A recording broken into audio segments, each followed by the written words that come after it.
हरिः ओम् श्री सद्गुरु परमात्मने नमः। ओम श्रीकृष्ण परब्रह्मणे नमः। ओम गुरुर्ब्रह्मा गुरुर्विष्णु गुरुर्देवो महेश्वरः गुरुः साक्षात् परब्रह्म तस्मै श्री गुरवे नमः। ओम श्री गुरुभ्यो नमः। यस्य This call is now being recorded. सर्वं मय्येव सर्वं परिकल्पितं च इत्थं विजानामि सदात्मरूपं तस्याङ्घ्रिपद्मं प्रणतोऽस्मि नित्यम्। ब्रह्मानन्दं परमसुखदं केवलं ज्ञानमूर्तिं द्वन्द्वातीतं गगनसदृशं तत्त्वमस्यादिलक्ष्यम् एकं नित्यं विमलमचलं सर्वदी साक्षिभूतं भावातीतं त्रिगुणरहितं సద్గురుం తం నమామి. నమో గురుదేవ. ఈరోజు మనం భగవద్గీత యందు 2వ అధ్యాయము సాంఖ్యయోగము. శ్రీకృష్ణ పరమాత్మ భగవంతుణ్ణి తెలుసుకోవాలి అని చెప్పి మనిషిగా పుట్టిన ప్రతి ఒక్కరికి కూడా గొప్పదైనటువంటి సందేశాన్ని మనకిస్తూ ఉన్నారు.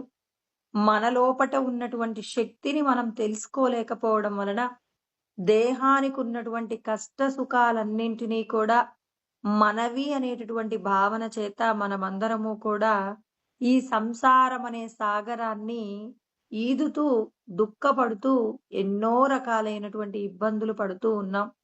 సమస్త ఇబ్బందుల నుండి బయటపడగలిగిన శక్తి మన అందరి లోపట ఉంది.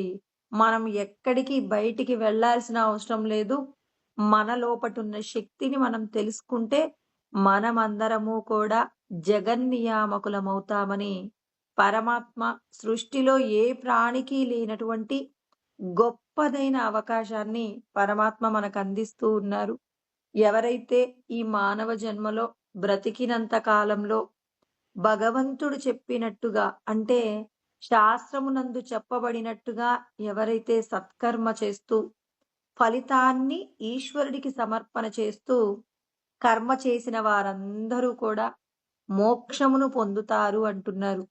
ఈ దేహం ఉన్నప్పుడే మనం సాధించవలసింది ఏమిటి అంటే శక్నోతి హైవ యస్సోడుం ప్రాక్శరీర విమోక్షనాత్ కామ క్రోధోద్భవం వేగం సయుక్త ససుఖీ నరః.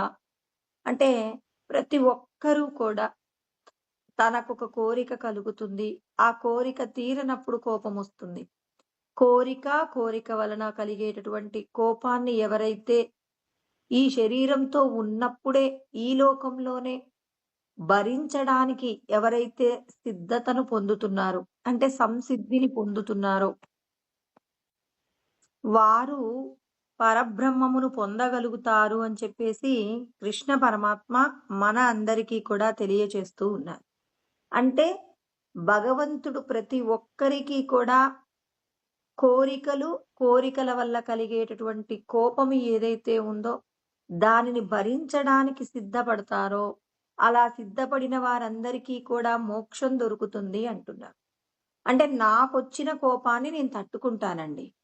ఎందుకు అంటే నాకు ఏదైనా ఒక వస్తువు కావాలి అనుకున్నప్పుడు ఏదైనా ఒక కోరిక కోరుకుంటాను. ఆ కోరిక తీరకపోతే నేను పూర్వజన్మలలో చేసిన పాపము భగవంతుడు నా కోరికను తీర్చలేదు అని చెప్పేసి నన్ను నేను ఏం చేస్తాను, కంట్రోల్ చేసుకుంటాను. కానీ భగవంతుడు ఇక్కడ 2 విషయాలు చెప్తారు. ఈ లోకంలో ఉన్నటువంటి వాళ్ళు కూడా మన నుండి ఏదో ఒకటి కోరుకుంటారు.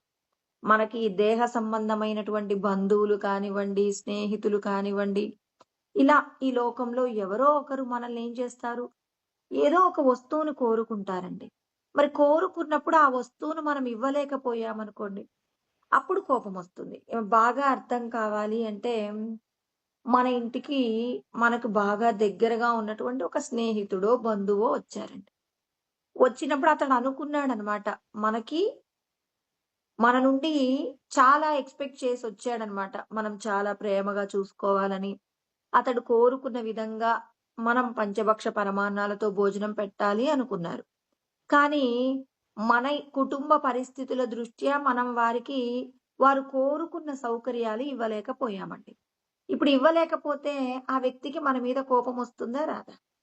ఇప్పుడు ఆ వ్యక్తి ఏమనుకున్నాడు? వీళ్ళు నన్ను చక్కగా చూసుకోవాలనుకున్నారు. కానీ మన కుటుంబ పరిస్థితులు, మన ఇంట్లో అనారోగ్యం ఉండొచ్చు, లేకపోతే ఆర్థిక పరమైన ఇబ్బందులుండొచ్చు. వచ్చిన వారికి ఆయన అనుకున్న మోతాదులో మనం వారికి ఉపచారాలు చేయలేకపోయామనుకోండి. ఇప్పుడు ఆ వ్యక్తి వెళ్తూ ఏమంటాడు? మన ఇంట్లో ఆతిథ్యం తీసుకొని వెళ్ళిపోయేటప్పుడు, ఇంత పిచ్చి అంటే మీలాగా ఎవరు కూడా మమ్మల్ని చూడలేదు. మేమెక్కడికెళ్ళినా చాలా గొప్పగా చూసుకుంటారు. అనవసరంగా మీ ఇంటికొచ్చాం. మీరు మమ్మల్ని సరిగా చూసుకోలేదని తేనెటీగలు తేనె తాగి తర్వాత కుట్టి ఎలా వెళ్ళిపోతాయో, అదే విధంగా మన ఇంటికొచ్చినటువంటి బంధువు కూడా మన ఆతిథ్యం నచ్చనప్పుడు మనల్ని బాధపడేలాగా ఒక 2 మాటలనేసి వెళ్ళిపోయారనుకోండి. ఇప్పుడు మనం ఇప్పుడేమవుతాం చెప్పండి? వాళ్ళకొచ్చిన కోపంలో మనమేం చేస్తాం? ఇప్పుడు మనం గూడా భాగం పంచుకుంటాం. మా వల్ల జరిగింది చేస్తాం. అంతేగాని మీ కోరికలు, మీ గొంతెమ్మ కోరికలన్నీ మేము తీర్చటానికి మేము సిద్ధంగా ఉన్నామా అని మనమేం జేస్తాం? వాళ్ళని వాళ్ళు బాధపడేలాగా మనం కూడా 2 మాటలన్నామనుకోండి. ఇప్పుడు భోజనం పెట్టాము. భోజనం పెట్టిన తర్వాత ఆ భోజనం వాళ్ళకి నచ్చకపోతే వాళ్ళేదో అంటారు. భగవంతుడంటున్నారు, కామ క్రోధోద్భవం వేగం. అంటే నా కోరిక తీరనప్పుడు నాకు కోపమొస్తుంది. ఆ కోపంలో మీరు ఇంకొకరిని ఒక మాట అనకుండా మిమ్మల్ని మీరే కంట్రోల్ చేసుకోవాలి. అదే విధంగా వేరొకరు కూడా మన నుంచి కోరుకున్నది మనం ఇవ్వలేకపోయినప్పుడు వాళ్ళకి కోపమొస్తే కూడా ఆ కోపాన్ని ఎవరైతే కంట్రోల్ చేసుకోవడానికి సిద్ధపడతారో అలాంటి వారు సముక్తః ససుఖీ నరః. అలాంటి వాళ్ళు సుఖపడటానికి కావలసిన అర్హతను పొంది ఉన్నారు అని చెప్పేసి అంటున్నారు. అంటే పరమాత్మ మన మీద ఎంత పెద్ద భారం పెట్టారో చూడండి. ఎక్కడ చెప్పారనుకుంటున్నారా ఈ శ్లోకం? 5వ అధ్యాయంలో 23వ శ్లోకంలో చెప్పారు. ఎవరైతే సుఖం కావాలనుకుంటున్నారో, సుఖం పొందటానికంటే పూర్వము మీరిలాంటి దుఃఖాన్ని సహించడానికి సిద్ధపడాలి. లోకంలో నేను కోరికలు కోరుకోకపోయినా, నా వలన ఎవరో కోరిక కోరుకుంటారు. ఆ కోరిక తీరనప్పుడు మనల్ని ఇబ్బంది పెట్టే ప్రయత్నం చేస్తారు. వాళ్ళు పెట్టిన ఇబ్బంది నుండి కూడా మనం ఏం చేయాలి? తట్టుకోవడం, సహించటం, భరించటం అలవాటు చేసుకోవాలి అని చెప్పి కృష్ణ పరమాత్మ మనందరికీ కూడా జ్ఞాన బోధ చేస్తూ ఉన్నారనమాట. నీ లోపట ఉన్న పరబ్రహ్మము యొక్క శక్తి ఎంతటిదో నీకు తెలుసు కాబట్టి, అల్పమైన విషయాల కోసమని చెప్పేసి నువ్వు బాధపడకుండా, ఏదైనా వస్తువు నాకు దొరకలేదని బాధపడకుండా, అందరినీ కూడా మనం ఏం చేయాలి? వాళ్ళ యొక్క కోపాన్ని కూడా వాళ్ళు కూడా అల్పమైన విషయాల కోసమని చెప్పేసి వాళ్ళు ప్రయత్నం చేస్తున్నారు కాబట్టి, మరి వాళ్ళకి కావలసిన వస్తువులు దొరకనందుకు వాళ్ళు ఇబ్బంది పడుతూ వేరొకరిని కూడా ఇబ్బంది పెడతారు కాబట్టి, నిజంగా మనకు జ్ఞానం ఉంటే, ఆ జ్ఞానంతో మనం ఏం చేయాలి? సహించడానికి శక్నోతిహైవ యస్సోఢుం అంటే భరించడానికి ఎవరైతే సిద్ధపడతారో అలాంటి వారు సుఖపడతారు అంటున్నారు. అంటే పరమాత్మ సుఖం అనేది కేవలం ఫ్రీగా వచ్చే వస్తువు కాదు. దీనికి ఎంతో మూల్యాన్ని చెల్లించాలి. మనం ఒక చదువుతున్న ఒక పిల్లవాడు పరీక్షలో పాస్ అవ్వాలి అంటే తనకున్న సమయాన్ని ఆటల కోసం కాకుండా టీచర్లు చెప్పినటువంటి పాఠాల కోసం అని చెప్పి తన శక్తిని వినియోగించినప్పుడు మాత్రమే ఆ పిల్లవాడు తాననుకున్నటువంటి పరీక్షలో అంటే తాను రాసే పరీక్షలో ఉత్తీర్ణుడైనట్టుగా మనం కూడా ఈ దేహ సంబంధమైనటువంటి విషయాలతో తప్పనిసరిగా జీవించాలి. అయ్యో! నాకు జ్ఞానం తెలిసిందండి. నేను ఇంకెవ్వరితో కూడా ఇక ఉండాల్సిన అవసరం లేదు అంటే భగవంతుడంటున్నారు. మీరు పూర్వజన్మల్లో చేసిన కర్మల ఫలితంగా వచ్చిన శరీరానికి సంబంధించి కొంతమందికి మీరు బాకీ పడ్డారు. రుణానుబంధ రూపేణ పశుపత్ని సుతాలయః రుణక్షయే క్షయం యాంతి తత్రకా పరిదేవన అంటారు. మీరు రుణం ఉన్నంత వరకు వాళ్ళతో ఉండాల్సిందే. మీకు ఇష్టం ఉన్నా, ఇష్టం లేకపోయినా మీరు వాళ్ళతో ఉండాల్సిందే. వాళ్ళు పెట్టేటటువంటి బాధలన్నీ కూడా మీరు సంతోషంగా మీ యొక్క పాపం పోతున్నందుకు సంతోషంగా మీరు కర్మలు అనుభవించవలసిందే. దానికి ఒక చక్కటి ఉదాహరణ అండి మా గురువుగారు ఎప్పుడు చెప్తారనమాట. ఒక కోడలు ఎప్పుడు బాధపడుతూ ఉంటుందట. బాధపడుతూ ఉంటుంటే ఒకరోజు భగవంతుడిని ప్రేయర్ చేసిందట. స్వామి, మా అత్తగారు నన్ను బాగా తిడుతూ ఉంటారు. నన్ను ఆమె ప్రేమగా చూడకపోయినా పర్వాలేదు. ఆమె మాత్రం నన్ను తిట్టకుండా చూడండి స్వామి. నాకింతకంటే ఈ లోకంలో గొప్ప కోరికేమీ లేదు అన్నారట. అలా అన్నప్పుడు భగవంతుడు ఈమె యొక్క ఆర్తిని విన్నాడట. విని, ఇక మీ అత్తగారు రేపటి నుంచి నిన్ను తిట్టదులే అన్నారట. ఎలా స్వామి అంటే, నేను చెప్తున్నాను కదా! మీ అత్తగారు రేపటి నుంచి నిన్ను తిట్టదు అన్నారట. అంటే ఏం జరుగుతుంది అని చెప్పేసి కోడలు గారు చూస్తూ ఉన్నారట. అలా చూస్తున్నప్పుడు పొద్దున లేవగానే అత్తగారు మరి భగవంతుడు చెప్పినట్టుగా తిట్టటం మానేయలేదండి. తిడుతున్నారన్నమాట. ఆమె తిడుతున్నప్పుడు ఈమె ఒళ్ళోకి ఒక బంగారు కాసు పడుతుందట. ఈమె గమనించింది. వాళ్ళ అత్తగారు ఈమెను తిడుతున్నారు. వెంటనే ఈమె కొంగులోకి బంగారు కాసు పడింది. అత్తగారు తిట్టడం మానేశారు. బంగారపు కాసు రాలేదు. అత్తగారు ఒక 20 తిట్లు తిట్టారు. 20 బంగారపు కాసులొచ్చాయి. మొదట తిట్టినప్పుడు, అయ్యో! నిన్ననే భగవంతుడు ప్రత్యక్షమయ్యి, మా అత్తగారు తిట్టదు అని చెప్పారు. భగవంతుడొచ్చింది నిజం కాదా? ఆయన చెప్పిన మాట నిజం కాదా? అని చెప్పేసి కొంచెం సేపు దుఃఖపడింది. ఆమె దుఃఖం పూర్తి కాక పూర్వమే ఆమె ఒళ్ళోకి బంగారు కాసు పడిపోయిందనమాట. వాళ్ళ అత్తగారు 20 తిట్లు తిట్టేసరికి 20 బంగారు కాసులొచ్చాయి. కొంగులో ముడివేసుకుంది. ఎంత సంతోషంగానో ఉందండి. మా అత్తగారు తిడుతుంటే నాకు బంగారు కాసులొస్తున్నాయి అని చెప్పేసి పరమానందాన్ని పొందింది. అత్తగారు కోడల్ని చూసింది. ఎవరికైనా మనం తిడుతుంటే, వాళ్ళు కోప్పడుతుంటే, వాళ్ళు బాధపడుతుంటే అంటే మనం బాగా కోపంతో తిడుతున్నామనుకోండి, వాళ్ళు దుఃఖపడుతుంటే మనకు ఆనందం కలుగుతుంది. అలా కాకుండా వాళ్ళు నవ్వుతున్నారనుకోండి, పిచ్చిదాన్నా నేనేమైనా? నేను తిడుతుంటే అదేంది అలా నవ్వుతుందని చెప్పేసి కోపమొస్తుంది. ఇంకా ఎందుకు ఆమె ఎందుకు నవ్వుతుందో తెలుసుకోవాలనే కుతూహలం కూడా కలుగుతుంది కదా! అత్తగారు కూడా అలాగే అనుకున్నారట. ఏంటి ఇది రోజు నేను తిడితే బుంగమూతి పెట్టుకొని ఏడ్చుకుంటూ వెళ్ళిపోయేది. ఇవాళేంటి ఇంత సంతోషంగా ఉంది అని చెప్పేసి ఇక కోడల్ని అడిగిందట. ఏంటి రోజు నేనేదైనా ఒక చిన్న మాటంటేనే చాలా బాధపడిపోయేదానివి. ఈ రోజేంటి ఇంత సంతోషంగా ఉన్నావు? నేను తిట్టే తిట్లు నీకు పూల వర్షంలా ఉందా ఏంటి? నేను తిడుతున్నాను నిన్ను అన్నదట. అంటే ఏం లేదత్తయ్య. మీరు తిడుతూ ఉంటే నాకు ఇదిగో పొద్దున్నుంచి 20 బంగారు కాసులు పడ్డాయి. మళ్ళీ నన్ను తిట్టండి అత్తయ్య అన్నారట. అంటే ఇప్పుడు కోడలు ఏడవడమే పని పెట్టుకున్నటువంటి అత్తగారు, కోడలు నవ్వడానికి తన యొక్క మాటలు హేతువవుతున్నాయనుకున్నప్పుడు, వెంటనే అత్తగారు తిట్టటం మానేసిందట. ఇప్పుడు కోడలు గారు దేనికోసం ఎదురు చూస్తుంది? అత్తగారు తిడితే బావుండు, బంగారపు కాసులొస్తున్నాయని ఎదురు చూస్తూ ఉంది. కోడలు ఏడవట్లేదని తిట్టడం మానేసిందండి. ఇప్పుడు కోడలు గారు బెంగబెట్టుకుంది. ఎందుకు? అత్తగారు తిడితే బావుండు, ఇన్ని బంగారపు కాసులొస్తుంటే ఎవరైనా వదులుకుంటారా అని చెప్పేసి, కోడలు అత్తగారి యొక్క తిట్ల కోసం ఎదురు చూస్తుంది. అంటే ఈ కథ విన్నప్పుడు అబ్బా! నాకు కూడా ఇలా జరిగితే బావుండు అని చెప్పేసి ప్రతి ఒక్కరు అనుకుంటారు కదా! మరి ఇదే విషయం భగవంతుడంటున్నారు. మిమ్మల్ని ఎవరైనా బాధ పెడుతున్నారు. బాధ పెడుతున్నారంటే మీరు పూర్వజన్మల్లో చేసిన పాపము భగవంతుడు ఏం జేస్తున్నారు? క్షయం జేయిస్తున్నారు.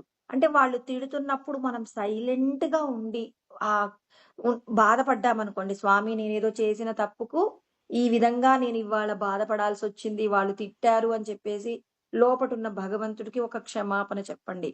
దీని ఫలితంగా మీకేం జరుగుతుందో తెలుసా? వాళ్ళు తిడుతూ ఉన్నప్పుడు ఏమవుతుందంటే, వాళ్ళు చేసిన పుణ్యాన్ని మీ ఖాతాలో వేస్తున్నారు. పూర్వజన్మల్లో చేసిన పాపం మిమ్మల్ని 2 తిట్లు తిట్టాలనుకోండి.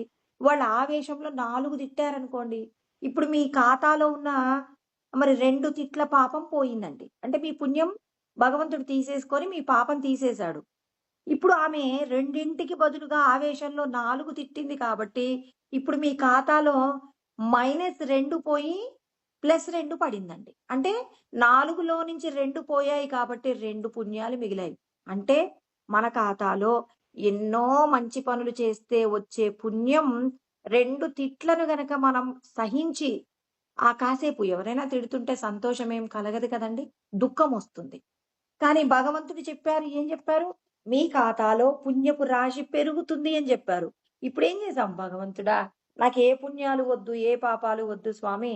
నాకు వీళ్ళు తిట్టే మాటల వలన వచ్చేటటువంటి దుఃఖము నుండి నేను ఎదుర్కోగలిగా. ఈ దుఃఖం నుండి బయటపడే శక్తి నాకివ్వండి.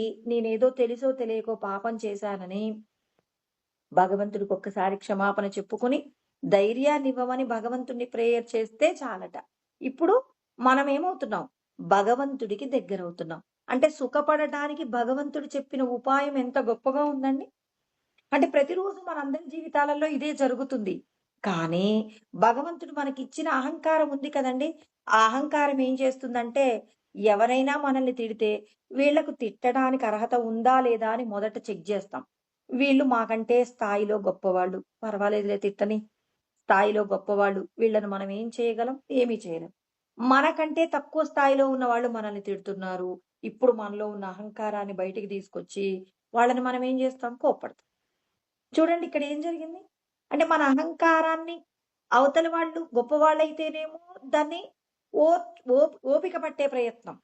అవతలి వాళ్ళ యొక్క స్థాయి తక్కువ అనుకున్నప్పుడు వాళ్ళని మనం ఏం చేస్తాం? ఇబ్బంది పెట్టే ప్రయత్నం. అంటే మన అహంకారాన్ని ఏం చేస్తూ ఉన్నాం? అవసరమైన సందర్భంలో వినియోగిస్తూ పాపం మూటగట్టుకుంటున్నాం.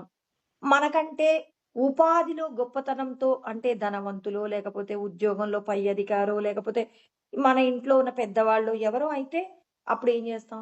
ఇష్టం లేకపోయినా లోపట మనసులో తిట్టుకుంటూ బయటికి మాత్రం ఏం చేస్తున్నాం? ఓర్పుతో ఉంటూ ఉన్నాం.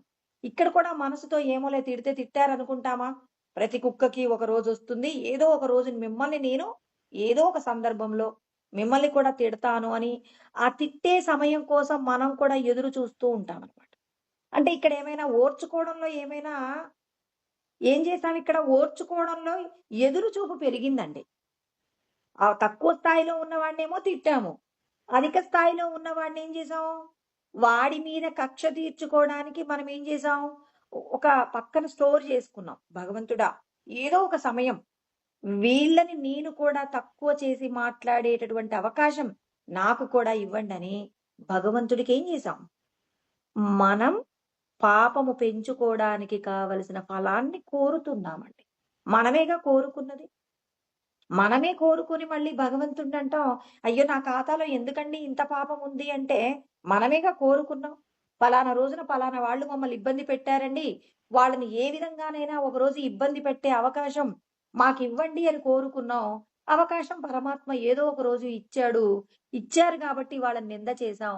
నింద చేశాం కాబట్టి ఇప్పుడు మన ఖాతాలో పుణ్యం బదులు పాపం వచ్చేసింది. మనకు తెలియకుండా పాపపు రాశి పెంచుకోవడానికి ఎవరిని ప్రేయర్ చేశాం? కల్పవృక్ష స్వరూపం ఎక్కడుంది? మన లోపటే ఉంది. మన లోపట ఉన్న ఆయన ఏం చేసాం? భగవంతుణ్ణి కోరుకున్నాం అన్నమాట. స్వామి అవకాశం ఇవ్వండి స్వామి అని కోరుకున్నాం. అవకాశం ఇవ్వమని కోరుకున్నాం కాబట్టి భగవంతుడు ఏం చేశాడు? ఓకే, గ్రాంటెడ్ అన్నాడు. భగవంతుడు కల్పవృక్షం అండి. ఏది కోరితే అది ఇస్తారు.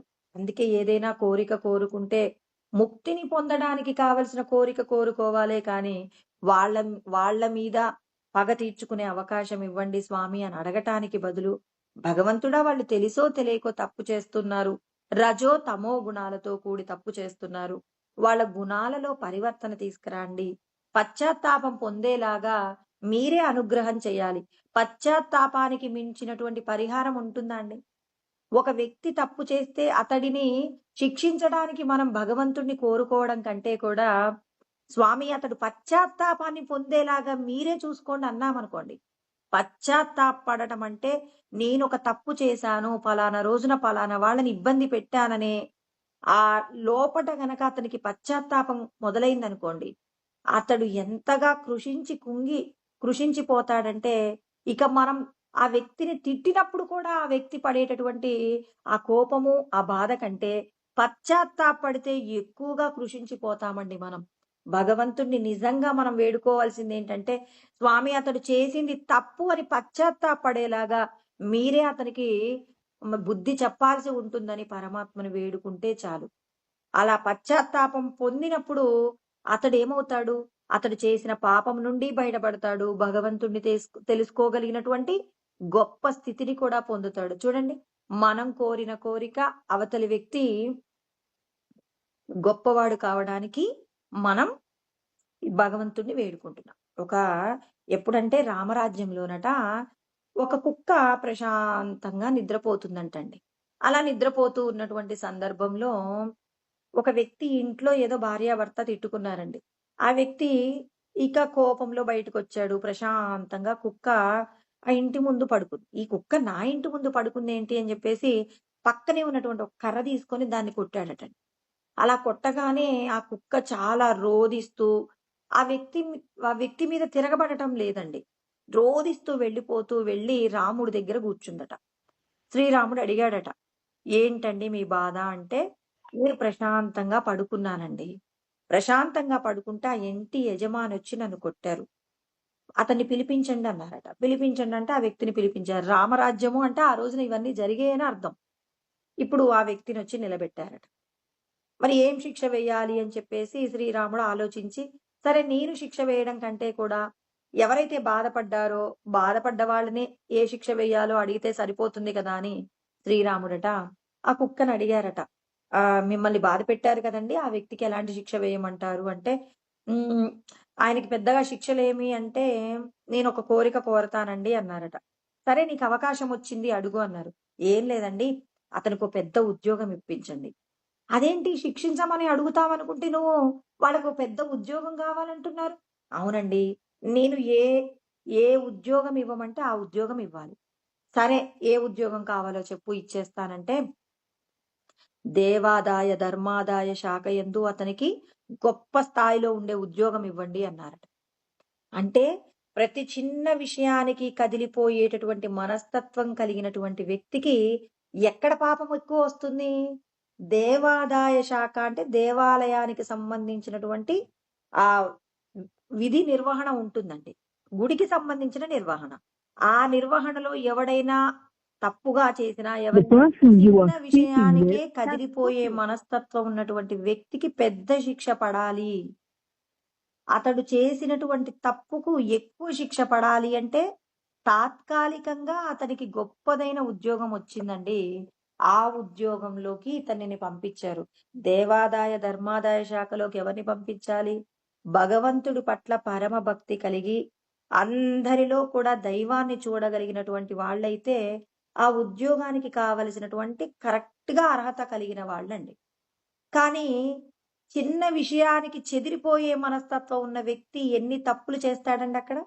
అంటే ఒక కుక్కకున్నటువంటి బుద్ధి మనకుందా అండి? అప్పటికప్పుడు ఆ వ్యక్తికి శిక్ష పడాలి స్వామి అని కోరుకుంటాం. కానీ చేసిన తప్పుకు మరి భగవంతుడు ఎలాంటి కోరిక కోరుకుంటే అంటే ప్రస్తుతం వాళ్ళకి ఉన్నతమైన స్థితి కలిగినట్టుగా ఉంటుంది కానీ అతడు కనుక తన యొక్క బుద్ధి యందు పరివర్తన తెచ్చుకోకపోతే పొందేటటువంటి దుఃఖం గొప్పగా ఉంటుంది కాబట్టి, ఆ దుఃఖాన్ని పొందడానికి కుక్క ఎంత తెలివిగా శ్రీ శ్రీరాముడిని కోరిక కోరిందండి. ఇలా మనం కూడా ప్రవర్తించాలనమాట. మరి మనమందరం ఏం చేస్తాం? అప్పటికప్పుడు మనం ఏం చేస్తామంటే, ఆ వ్యక్తికి శిక్ష పడాలి అని చెప్పేసి కోరుకుంటాం. ఆ శిక్ష పడటం కూడా మనమేమనుకుంటాం? మన ద్వారానే జరగాలి అని కోరుకుంటాం. కానీ భగవంతుడి యొక్క జ్ఞానం ఉన్నప్పుడు మాత్రం మనమేం కోరుకోవాలి? వాళ్ళకి పశ్చాత్తాపంతో తమ తప్పును తాము తెలుసుకునేలాగా దానికి సంబంధించినటువంటి జ్ఞానాన్ని ప్రసాదించమని పరమాత్మను వేడుకుంటే, తాను తెలిసో తెలియకో చేసిన తప్పుకు శిక్షను పశ్చాత్తాప రూపంలో పొంది భగవంతుణ్ణి చేరుకోవడానికి కావలసినటువంటి గొప్పదైన స్థితిని పొందుతున్నారు. అంటే మనమందరము జ్ఞానముంది అనటానికి గుర్తేంటంటే, అతనికి శిక్ష పడాలి అనుకోవడం కంటే కూడా, అతడు వృద్ధిలోకి రావడానికి ఈశ్వరా అతనికి ఏ విధమైనటువంటి విషయ జ్ఞానము అందిస్తే అతడు మారతాడో, అటువంటి విధంగా అతన్ని తీర్చిదిద్దండి అని చెప్పి పరమాత్మకు మనం ఒక లెటర్ రాసుకుందాం. భగవంతుడితో మనకి గొప్పదైన సంబంధం ఉంది అనుకోండి. ఎవరికి లెటర్ రాస్తే ఆ లెటరు ఆ అవతలి వ్యక్తికి మంచి జరుగుతుందో, అలాంటి వ్యక్తి మనకెంతో దూరంలో లేరు కదండీ! ఇప్పుడు ప్రధానమంత్రి గారికి మనం ఒక లెటర్ రాయాలనుకోండి. భగవద్గీతలో ఉన్న జ్ఞానము చిన్న పిల్లలకే అందాలి. 3వ తరగతి నుంచి కూడా ఖచ్చితంగా భగవద్గీత అందరికీ అందేలాగా చూడండి అని చెప్పేసి మనం ఒక లెటర్ రాసామనుకోండి. ఎవరికి రాస్తే అది ఇంప్లిమెంట్ చేయగలరు? ప్రధానమంత్రికి రాస్తే ఇంప్లిమెంట్ చేయగలరు. అదే విధంగా మన లోపట ఉన్నటువంటి సుపీరియర్ అయినటువంటి పరబ్రహ్మముకు మనం లెటర్ రాసుకుందాం. స్వామి, పలానా వ్యక్తి పలానా విధంగా ఉన్నాడు. అతడు దుష్టమైన గుణాలతో ఉన్నాడు. అతన్ని తీర్చిదిద్దే ప్రయత్నం చెయ్యండి స్వామి అని మనస్ఫూర్తిగా మనం ఏం చేయాలి? కల్పవృక్ష స్వరూపమైనటువంటి భగవంతుడు మన లోపటే ఉన్నారు కాబట్టి ఆయనకి మనం ఏం చేసుకుందాం? ఒక నివేదన సమర్పించుకుంటే ఆ భగవంతుడు ఈ రోజు కాకపోయినా ఇప్పుడు పిఎం గారికి లెటర్ రాసాము. ఇవాళ రాయగానే రేపొద్దుడికి ఇంప్లిమెంట్ చేసేస్తారా? కొంత టైం తీసుకుంటారు. అంటే ప్రధానమంత్రి నుంచి వచ్చేటటువంటి సమాధానం కోసమైతే నెల రోజులు, సంవత్సరం ఎదురు చూస్తాం కానీ, భగవంతుడికి రాసిన లెటర్ మాత్రం అప్పటికప్పుడు నిర్ణయం జరగాలి అని చెప్పేసి మనమేమంటాం? అయ్యో! భగవంతుడికి చెప్తే ఉన్నాడో లేడోనండి. మరి ఆయన వింటాడో వినడో అంతకంటే ముందుగా మనమే వాళ్ళకి ఏదో ఒక శిక్ష వేసేద్దామని చెప్పేసి తొందరపడతాం. మనం తొందరపడి మనం పాపాన్ని ఎందుకు తెచ్చుకోవాలండి? భగవంతుడికి లెటర్ రాద్దాం. ఆయన ఖచ్చితంగా ఏదో ఒక రోజు ఇప్పుడు శ్రీకృష్ణ పరమాత్మ జగద్గురు అంటే మరి ఆయన పుట్టుకతోనే ఎంతో మంది రాక్షసుల్ని సంహారం చేశారు. మరి పుట్టగానే తల్లిదండ్రుల్ని జైల్లో నుంచి ఎందుకు రిలీజ్ చేయలేదు? అంటే కంసుడి యొక్క పాపము హరణ అయ్యేంత వరకు కూడా కృష్ణ పరమాత్మ తల్లిదండ్రులు చేసిన పాపము హరించాలి. మరి కంసుడి యొక్క పుణ్యము హరించి పాపము అతనికి అమలులోకి వచ్చినప్పుడు మాత్రమే కృష్ణ పరమాత్మ కంసుడిని చంపగలరు కాబట్టి కొంతకాలం ఆయన కూడా వాళ్ళ తల్లిదండ్రుల దగ్గర నుంచి దూరంగా ఉండి మరి వేరే దగ్గర పెరగాల్సి వచ్చింది కదండి. వాళ్ళ దగ్గర ఎందుకు పెరగాల్సి వచ్చింది? మరి తల్లిదండ్రులు కూడా కొంత పాపాన్ని చేసి ఉన్నారు. వాళ్ళ పాపము హరణ కావాలి, కంసుడి యొక్క పుణ్యము హరణ కావాలి కాబట్టి భగవంతుడు కూడా ఎదురు చూశారు. మనం కూడా అలాగే ఎదురు చూద్దాం. భగవంతుడికి ఓపిక ఉన్నప్పుడు మనకెందుకు లేదండి? సాక్షాత్తు ఈశ్వర స్వరూపంగా పరిపూర్ణమైన అవతారంలో వచ్చిన కృష్ణ పరమాత్మయే ఓపిక పట్టారు. మనమెంతటి వాళ్ళమండి? ఇవాళ మనల్ని బాధ పెట్టిన వాళ్ళు ఈ రోజే వాళ్ళు పతనం అవ్వాలని ఎందుకు కోరుకోవాలి? భగవంతుడికి విన్నవించుకుందాం. స్వామి వాళ్ళు ఎందుకు చేస్తున్నారో వాళ్ళకే తెలీదు. ఎందుకు చేస్తామండి? ఇప్పుడు నాకు మీ నుంచి ఏదో ఒక ప్రయోజనం కావాలి. నా ప్రయోజనం నెరవేరట్లేదు అనుకున్నప్పుడు నేనేం చేస్తాను? వాళ్ళని దండించే ప్రయత్నం చేస్తాం. భగవంతుడు అంటున్నారు, వాళ్ళని దండించడానికి బదులుగా వాళ్ళకి సత్ప్రవర్తన ప్రసాదించండి. వాళ్ళు చేసినటువంటి తప్పును తెలుసుకునేలాగా వాళ్ళకి కావలసినటువంటి జ్ఞానాన్ని ప్రసాదించండని భగవంతుణ్ణి వేడుకోవడమే. జ్ఞానం తెలుసుకోండి. కృష్ణ పరమాత్మ భగవద్గీత యందు చెప్పబడిన జ్ఞానాన్ని అర్థం చేసుకోండి, అనుభూతిని పొందండి, ఆచరణలో ఉండండి అంటున్నారంటే ఏం చెప్తున్నారు మనందరికీ? నువ్వు పాపాన్ని పొందకుండా నీవు ఎవరి వలన అయితే ఇబ్బంది పడ్డావో వాళ్ళు పాపములో నుంచి పరిహారం పొందేలాగా మరి భగవంతుడితో నువ్వు సాన్నిహిత్యాన్ని పెంచుకొని భగవదనుభూతిని పొందడానికి కావలసినటువంటి సంసిద్ధత సంపాదించుకోవాలే తప్ప మరి మనం ఇప్పటికిప్పుడు కూడా భగవంతుడు నాకు ప్రత్యక్షమయ్యి వీళ్ళందరినీ కూడా మరి సంహరించాలని, వీళ్ళందరికీ బుద్ధి చెప్పాలని కోరుకోకూడదు. ఇహలోకంలో మనం ఎలా ప్రవర్తిస్తున్నామో ఎవరి నుంచైనా రేపొద్దుడికి నాకు సెలవు కావాలనుకోండి. నేనిప్పుడు ఇవాళ ఉద్యోగం చేస్తున్నాను. ఆఫీస్‌లోకి వెళ్ళగానే సార్ రేపొద్దున్నే నాకు కొంచెం హాలిడే కావాలండి. కొంచెం మా ఇంట్లో పరిస్థితులు సరిగా లేవు అంటే, ఆయన సాయంత్రం వరకు ఆలోచిస్తాను అంటే, ఆయన సమాధానం చెప్పేంత వరకు మనం ఎదురు చూస్తామా? చూడమా? ఖచ్చితంగా ఎదురు చూస్తాం. చూడకపోతే ఏం చేస్తాం?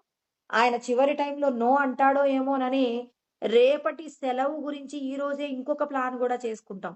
రేపు మా మేనేజర్ గారు సెలవిస్తారో ఇవ్వరో, నేను లేకపోయినా రేపటి కార్యక్రమం ఆగకూడదని ఆల్టర్‌నేట్‌గా వేరొక వ్యక్తిని మనం మాట్లాడి పెట్టుకుంటాం. నేను లేకపోయినా ఈ కార్యక్రమం ఆగకూడదు. అక్కడ జరగాల్సిందే అని చెప్పేసి మనం జాగ్రత్త పడతామా లేదా? సాయంత్రం ఒకవేళ మేనేజర్ గారు ఒప్పుకొని పర్వాలేదండి రేపొద్దుడికి సెలవు తీసుకోండి అంటే సంతోషంగా మన పని మనం చేసుకోవచ్చు. ఒకవేళ కాదు అన్నా ఆ పని పూర్తి కావాలి కాబట్టి వేరొక వ్యక్తిని మనం మాట్లాడి పెట్టుకున్నామనుకోండి. అప్పుడేమవుతుంది? ప్రశాంతంగా ఉంటుంది. అంటే ఇక్కడ ఈ దేహానికి సంబంధించి జరిగేటటువంటి విషయాలలో అయితే ఓర్పు ఉంది కానీ, భగవంతుడు మాత్రం వెంటనే మనకు పరిష్కారం ఇచ్చేయాలని కోరుకున్నప్పుడే మన యొక్క కోరిక తీరలేదని భగవంతుడి మీద నమ్మకం కోల్పోతామండి. ఒక వ్యక్తి మీద ఉన్న నమ్మకం కూడా భగవంతుడి మీద లేదు. భగవంతుడు ఎలా ఉన్నారు అనంటే సద్రూపంలోనేమో భగవంతుడు బయట కనిపిస్తున్నాడు. అంటే వస్తు వ్యవహార రూపంలో బయట భగవంతుడు కనిపిస్తున్నాడు. లోపట ఎలా కనిపిస్తాడండి? చిద్రూపంలో, జ్ఞాన రూపంలో కనిపిస్తాడు. అంటే ఆలోచనల రూపంలో భగవంతుడు లోపట కనిపిస్తాడండి. అంటే బహిరంతచ్చ భూతానాం అని చెప్పి పరమాత్మ చెప్పారు.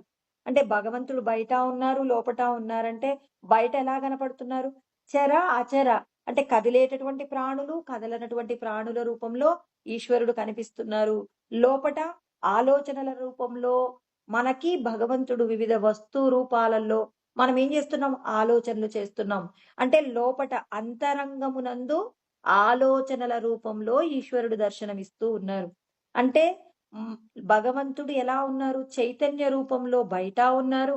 ల తర్వాత చైతన్య రూపంలో లోపట ఉన్నారు. ఆ చైతన్య రూపంగా బయట ఎలా చూస్తున్నాం? వస్తు వ్యవహార రూపంలో చూస్తున్నాం. అంతరంగమునందు ఆలోచనల రూపంలో చైతన్యాన్ని చూస్తున్నాం కాబట్టే సచ్చిదానందుడు.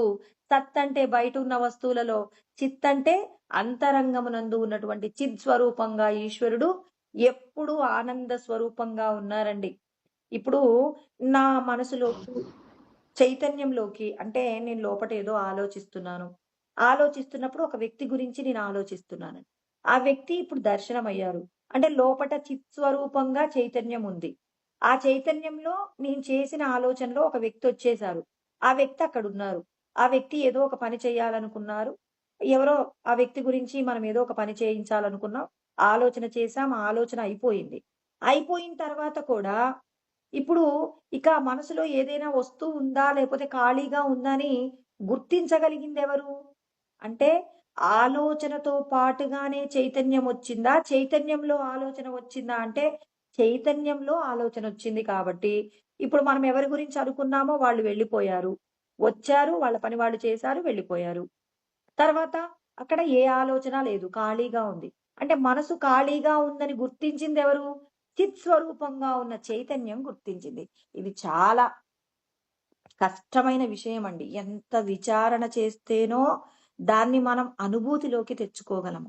అంటే లోపట, బయట భగవంతుడున్నాడు. ఏ రూపంలో ఉన్నాడు? వస్తువు, వ్యవహారం కంటికి కనపడేటటువంటి రూపాలలో పరమాత్మ ఉన్నారు. ఇక మనసు లోపట మనం ఇక్కడ ఏవైతే అనుభూతులు పొందామో, ఆ పొందినటువంటి అనుభూతులన్నీ ఆలోచనల రూపంలో లోపట ఉన్నటువంటి సూక్ష్మ శరీరమునందు కూడా మరి మనం ఎన్నో రకాల వస్తువులు, వ్యవహారాలు, వ్యక్తులు, ఎన్నో రకాల విషయాలన్నీ కూడా ఉన్నాయి. వాటన్నింటికి రూపం దాలుస్తున్నాం. సృష్టి జరుగుతుంది. స్థితి జరుగుతుంది. లయం జరుగుతుంది. ఇన్ని విషయాలను మనం అన్నీ గమనిస్తున్నాం. అంటే ఇన్ని జరుగుతున్నాయి అంటే చైతన్యంలోనే జరుగుతున్నాయి. చైతన్యంలో జరుగుతున్నటువంటి విషయాలను మనం జాగ్రత్తగా పరిశీలన చేసినప్పుడు మాత్రమే ఇప్పుడు నీ ఆలోచన, చైతన్యము 2 కలిస్తే అది అనుభవం. ఇప్పుడు చైతన్యం ఉందండి లోపట నేను కళ్ళు మూసుకున్నాను. నాకొక అందమైన గులాబీ పుష్పం చూడాలనిపించింది. నేను మనసులో తలుచుకున్నానండి. ఇప్పుడు పుష్పం వచ్చేసింది. ఇప్పుడు ఆ పుష్పం చూసిన తర్వాత ఏదో మంచి గుమగుమలాడే పులిహోర తినాలనిపించింది. వెంటనే ఆ పుష్పం స్థానంలో పుష్పం వెళ్ళిపోయింది. ఇప్పుడు పులిహోరొచ్చింది. ఆ పులిహోర అనుభూతిని చెందుతున్నట్టుగా, తింటున్నట్టుగా భావన చేస్తున్నాను. ఇప్పుడు పులిహోర నేనున్నాను, తిన్నాను. ఆ పులిహోరదయిపోయింది. అంటే ఇప్పుడు అంటే ఇప్పుడు చూడండి ఆలోచనకి, ఆలోచనలకి మధ్య కొంచెం ఖాళీ సమయం కూడా ఉంది. అంటే చైతన్యంలో ఆలోచనలన్నీ కదులుతున్నాయన్నమాట. అంటే ఇప్పుడు సినిమా ఏంది నడుస్తూ ఉంది. ఒక్కొక్క విషయం పక్కన ఇంకొక విషయం జరుగుతుంది. విషయానికి మధ్య కొంత చిన్న గ్యాప్ కూడా ఉందండి. అంటే చైతన్యమునందు ఇన్ని విషయాలు జరుగుతున్నాయనే సత్యం ఇక్కడ మనం కనుక గుర్తించగలిగితే చైతన్యం ఎప్పుడూ ఉంటుంది. ఆలోచనలన్నీ మనం తెచ్చిపెట్టుకుంటున్నాం. ఇప్పుడు ఏ విషయాలను తెచ్చిపెట్టుకోవాలి, ఏ విషయాలను విడిచిపెట్టాలనే దానిని ఈశ్వరుడు చెప్పేటటువంటి జ్ఞానము చేత మనం అర్థం చేసుకోవలసి ఉంటుందని మరి రమణ మహర్షి గొప్పగా ఒక గ్రంథంలో రాశారండి. సచ్చరిత్ర అని చెప్పేసి ఒక గ్రంథం రాశారనమాట. అంటే సచ్చిదానందాన్ని పొందడం కోసం అని చెప్పేసి రమణులు చాలా చక్కగా వివరణ చేశారు. ఎంత చక్కగా వివరణ చేశారంటే, చైతన్యంలో ఉన్నటువంటి ప్రాణులు. కృష్ణ పరమాత్మ ఏమన్నారు? బహిరంతచ్చ భూతానాం అచరం చరమేవ చ. ఈ విషయం అర్థం చేసుకోవాలంటే చాలా కష్టమవుతుంది. లోపట ఉన్నాడు, భగవంతుడు బయట ఉన్నాడు. కదిలే ప్రాణులలో ఉన్నాడు, కదలనటువంటి ప్రాణుల్లో ఉన్నాడు అంటున్నాం కానీ, ఎలా అనుభూతిలోకి తెచ్చుకోవాలో మనకి భగవంతుడు వివిధ గ్రంథాల రూపంలో పెద్దలు మనకేం జేస్తారంటే, విషయాలను వివరణ చేస్తారు. ఆ విషయాలను మనం ఏం చేయాలి? అందుకే బ్రహ్మానుభూతి పొందినటువంటి వాళ్ళు చెప్పే మాటలలో, మనము కూడా బ్రహ్మానుభూతి పొందడానికి ఒక్కొక్క విషయాన్ని ఆలోచనల రూపంలో, వస్తు వ్యవహార రూపంలో మనం సరిగ్గా అర్థం చేసుకోవడానికి కావలసినటువంటి జ్ఞానాన్ని ఇవాళ మనందరికీ కూడా ఆ భగవంతుడి వివిధ రూపాలలో మనకి పరమాత్మ అందిస్తూ ఉన్నారనమాట. అందుకే ప్రతి విషయాన్ని కూడా గమనించండి. చైతన్యంలో ఉన్నాం. మనమందరము కూడా ఈ చైతన్యంలో ఓలలాడుతూ ఉన్నాం. భగవంతుడి యొక్క చైతన్యంలోనే పగలు, రాత్రి అన్నీ జరుగుతున్నాయి. కానీ చైతన్యంలో మాత్రం ఏమాత్రం కూడా తేడా లేదండి. సూర్యుడు సూర్యుడికి పగలు, రాత్రి ఉంటాయా? ఉండనే ఉండవండి. భూమి తిరిగేటటువంటి దిశను బట్టి దీనికి పగలు, రాత్రి ఉంది కానీ సూర్యుడు నిద్రపోవడం, పొద్దున మేలుకొనటం అనేది జరుగుతుందా? మన భూమి యొక్క కదలికని బట్టి మరి మనమేం చేస్తున్నాం? ఇప్పుడు రాత్రి అయిందని, ఇప్పుడు ఉదయం అయిందని చెప్పేసి ఉదయాన్నే మేలుకొనటం, రాత్రి పడుకోవడం అనేది ఇవన్నీ జరుగుతున్నాయి. అంటే చైతన్యంలో కూడా పగలు, రాత్రి ఏమీ లేవు. కాబట్టి ప్రతి ఒక్కరూ కూడా మనం బాహ్యంగా ఉన్నటువంటి విషయాలలో ఈశ్వరుడి యొక్క శక్తి, ఆంతరమునందు ఆలోచన రూపంలో జరిగే విషయాలలో భగవంతుడి యొక్క శక్తిని తెలుసుకోవాలి. అందుకే సత్ వస్తువు రూపంలో ఉంటుంది. చిత్ ఆలోచన రూపంలో ఉంటుంది. సత్ అంటే వస్తువు ప్లస్ చైతన్యము ఈజ్ ఈక్వల్ టు అనుభవం. అంటే ఒక వస్తువుతో నేనిప్పుడు అరటిపండు తింటున్నాను. అరటిపండు వస్తువు, అందులో ఉన్నటువంటి ఈశ్వర చైతన్యము ఉంది. ఆ చైతన్యం రెండూ కలిపి నేనేం చేస్తున్నాను? అనుభవంలోకి తెచ్చుకుంటున్నాను. ఇదే పండు ఇప్పుడు నాకు ఎదురుగా అరటిపండు లేదు. ఇప్పుడు ఆలోచనలో చేస్తున్నాను. ఇక్కడేమైంది? నా ఆలోచనలోకి అరటిపండు వచ్చేసింది. ఆ అరటిపండులోకి చైతన్యం కలిసింది. ఇప్పుడు నేను అరటిపండు తిన్న అనుభూతి కలుగుతున్నా. అందుకే కదండీ కలలొస్తాయి. ఒక బీదవాడు కలలో ధనవంతుడైనట్టు, అందరికీ దాన ధర్మాలు చేస్తున్నట్టు కలగన్నాడు. కలగన్నాడు అంటే ఆ కలలో అతడేమయ్యాడు? ధనవంతుడయ్యాడు.